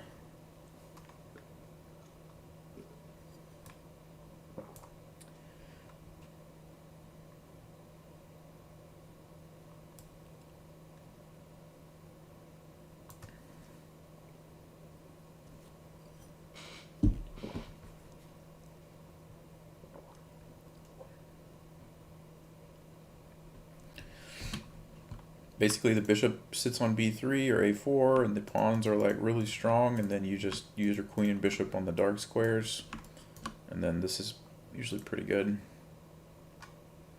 Okay, we just drop back. Knight can come here or here. We've got all these ideas.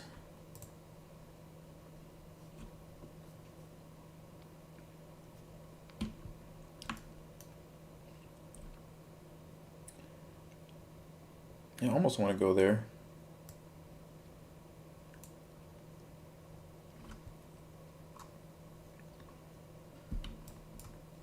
Let's do it. He's probably going to play b6.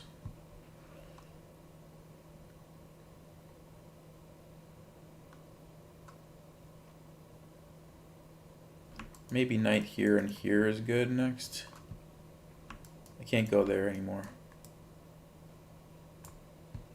Okay, we can go here, attack that. Maybe go to d6 later. Keeping an eye for tricks here. I got a lot of pieces lined up there. Okay, a queen trade. It's probably good for him. But how do I not trade? F2.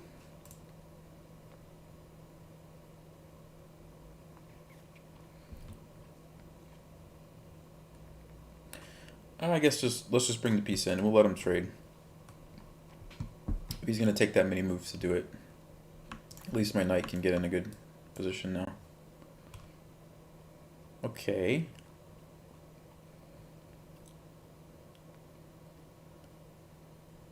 Maybe. I mean, I can go there, but then where? Where to after that is the question. Actually, there might be... Okay, let's do it. Let's trade queens. Let's go here. It looks like there's a tactic here with a pin. Something like takes. Well,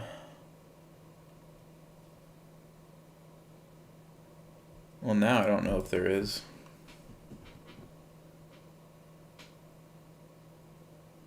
Oh, because if he takes here, I have the rook. Okay, so takes. Rook comes over. Bishop d6? Yes.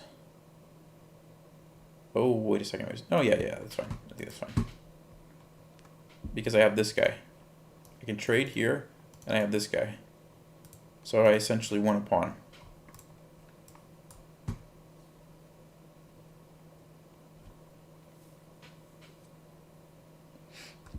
Yeah, I think that was good. Oh, he's going to get his pawn back by taking there? Wow. Huh. Okay, I guess that actually does make sense, doesn't it?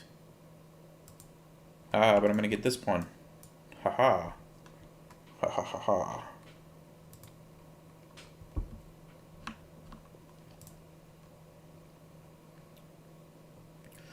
Now, we just have to not lose on time.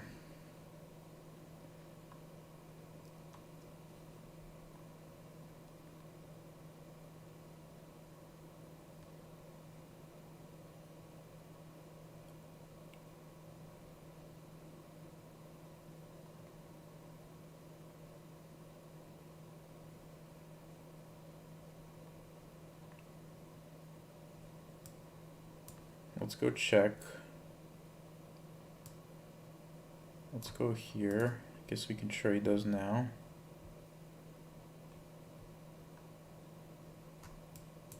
B4. I don't want to let his rook in. Okay. Okay.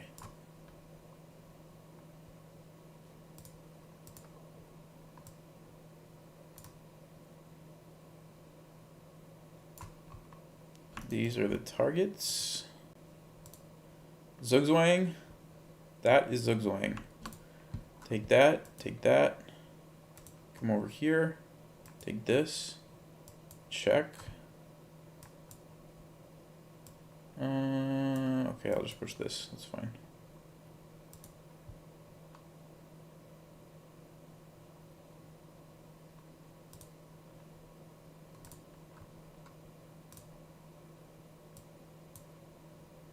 Oh, that was clever.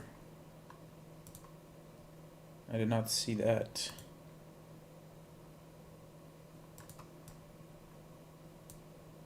All right, we're good. We're good. We got it. Whew. That was a little closer than it should have been, but I'll take it.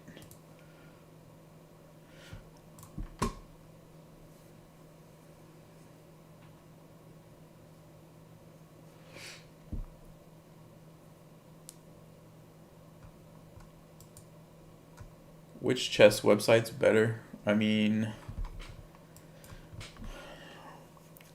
Lichess is pretty good for a free version. I can't argue with that. but I do like chess.com too, so I didn't have to pay for my membership, so maybe that would change my opinion if I had to pay for it.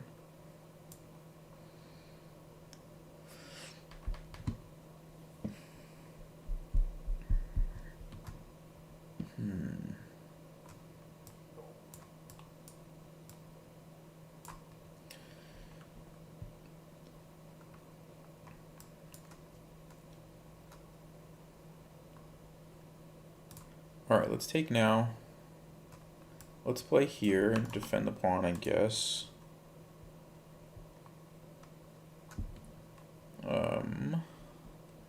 Can we hold on to it? Be greedy? No. Okay. I guess not. That's fine. Let's see.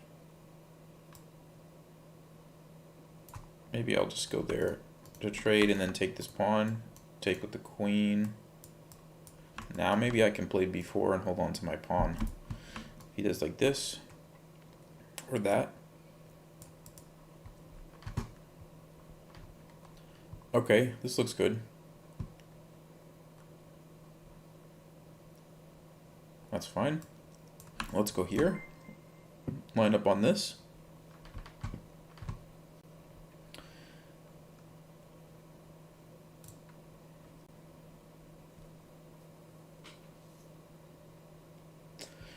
All right, now how do we proceed?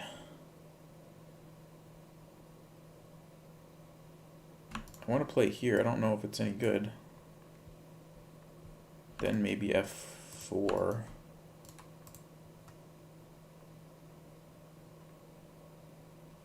Yeah, f4 or this. Queen there. Let's play f4 to defend the knight. I gotta watch out though. This is dangerous. This is dangerous stuff. Okay, that looks like a free pawn.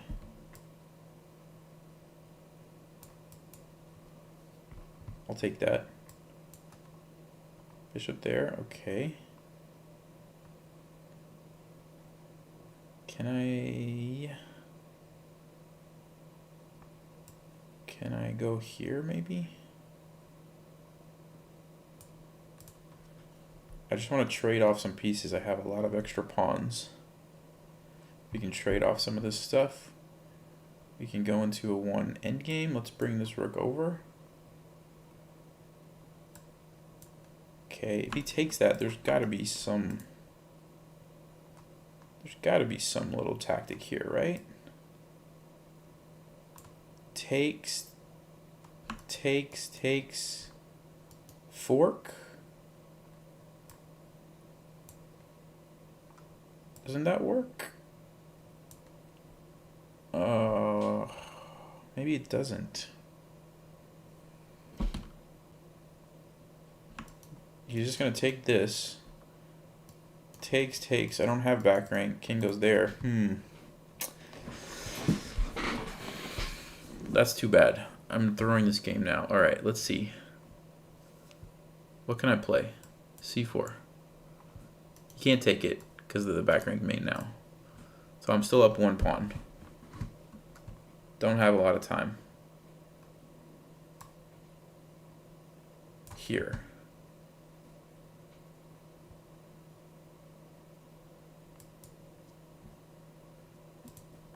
Can't take it or this passed pawn's gonna be too strong, so he's gotta move, yeah.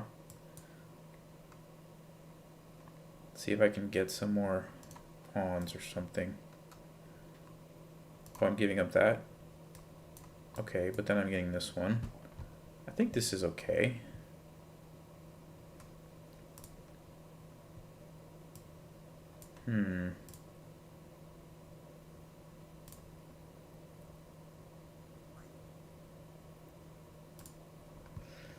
My king can hide over here, so I can get off the back rank, which is good.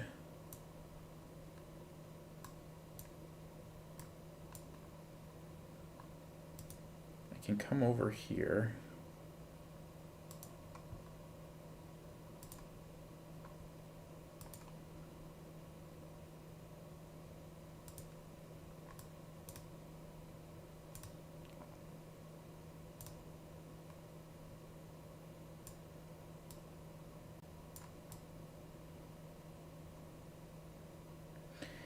question is, am I going to lose on time?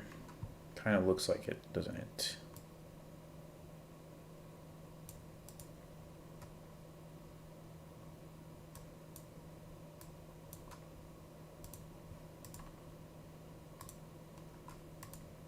Maybe not. In theory, should be enough time. Whew. That was close. All right, guys, I have to call it a night. Thanks for tuning in. Hope you learned something about the opening prep that we did earlier. If you didn't see that, make sure you watch the replay. It wasn't just playing games. I was actually going through like how to learn a new opening. We looked at the Alekhine defense. We learned a cool line. Kind of a novelty, you might say. So go back and watch that if you haven't. But yeah, thanks guys. And I'll be back next week. Same time, same place.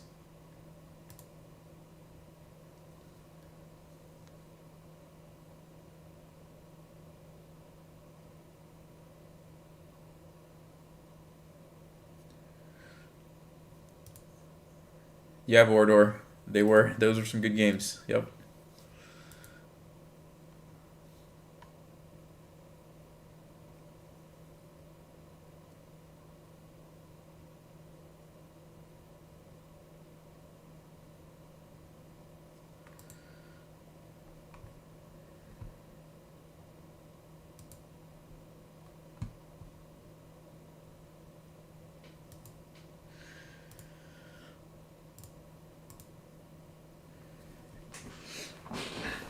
Oh, last thing I forgot to mention. I don't know if you can see it. I got my shirt. Got the Chess Vibes logo on there. Can you guys see that? There. It turned out pretty good. So check out the store if you haven't already. Yep, good game. Take it easy, guys.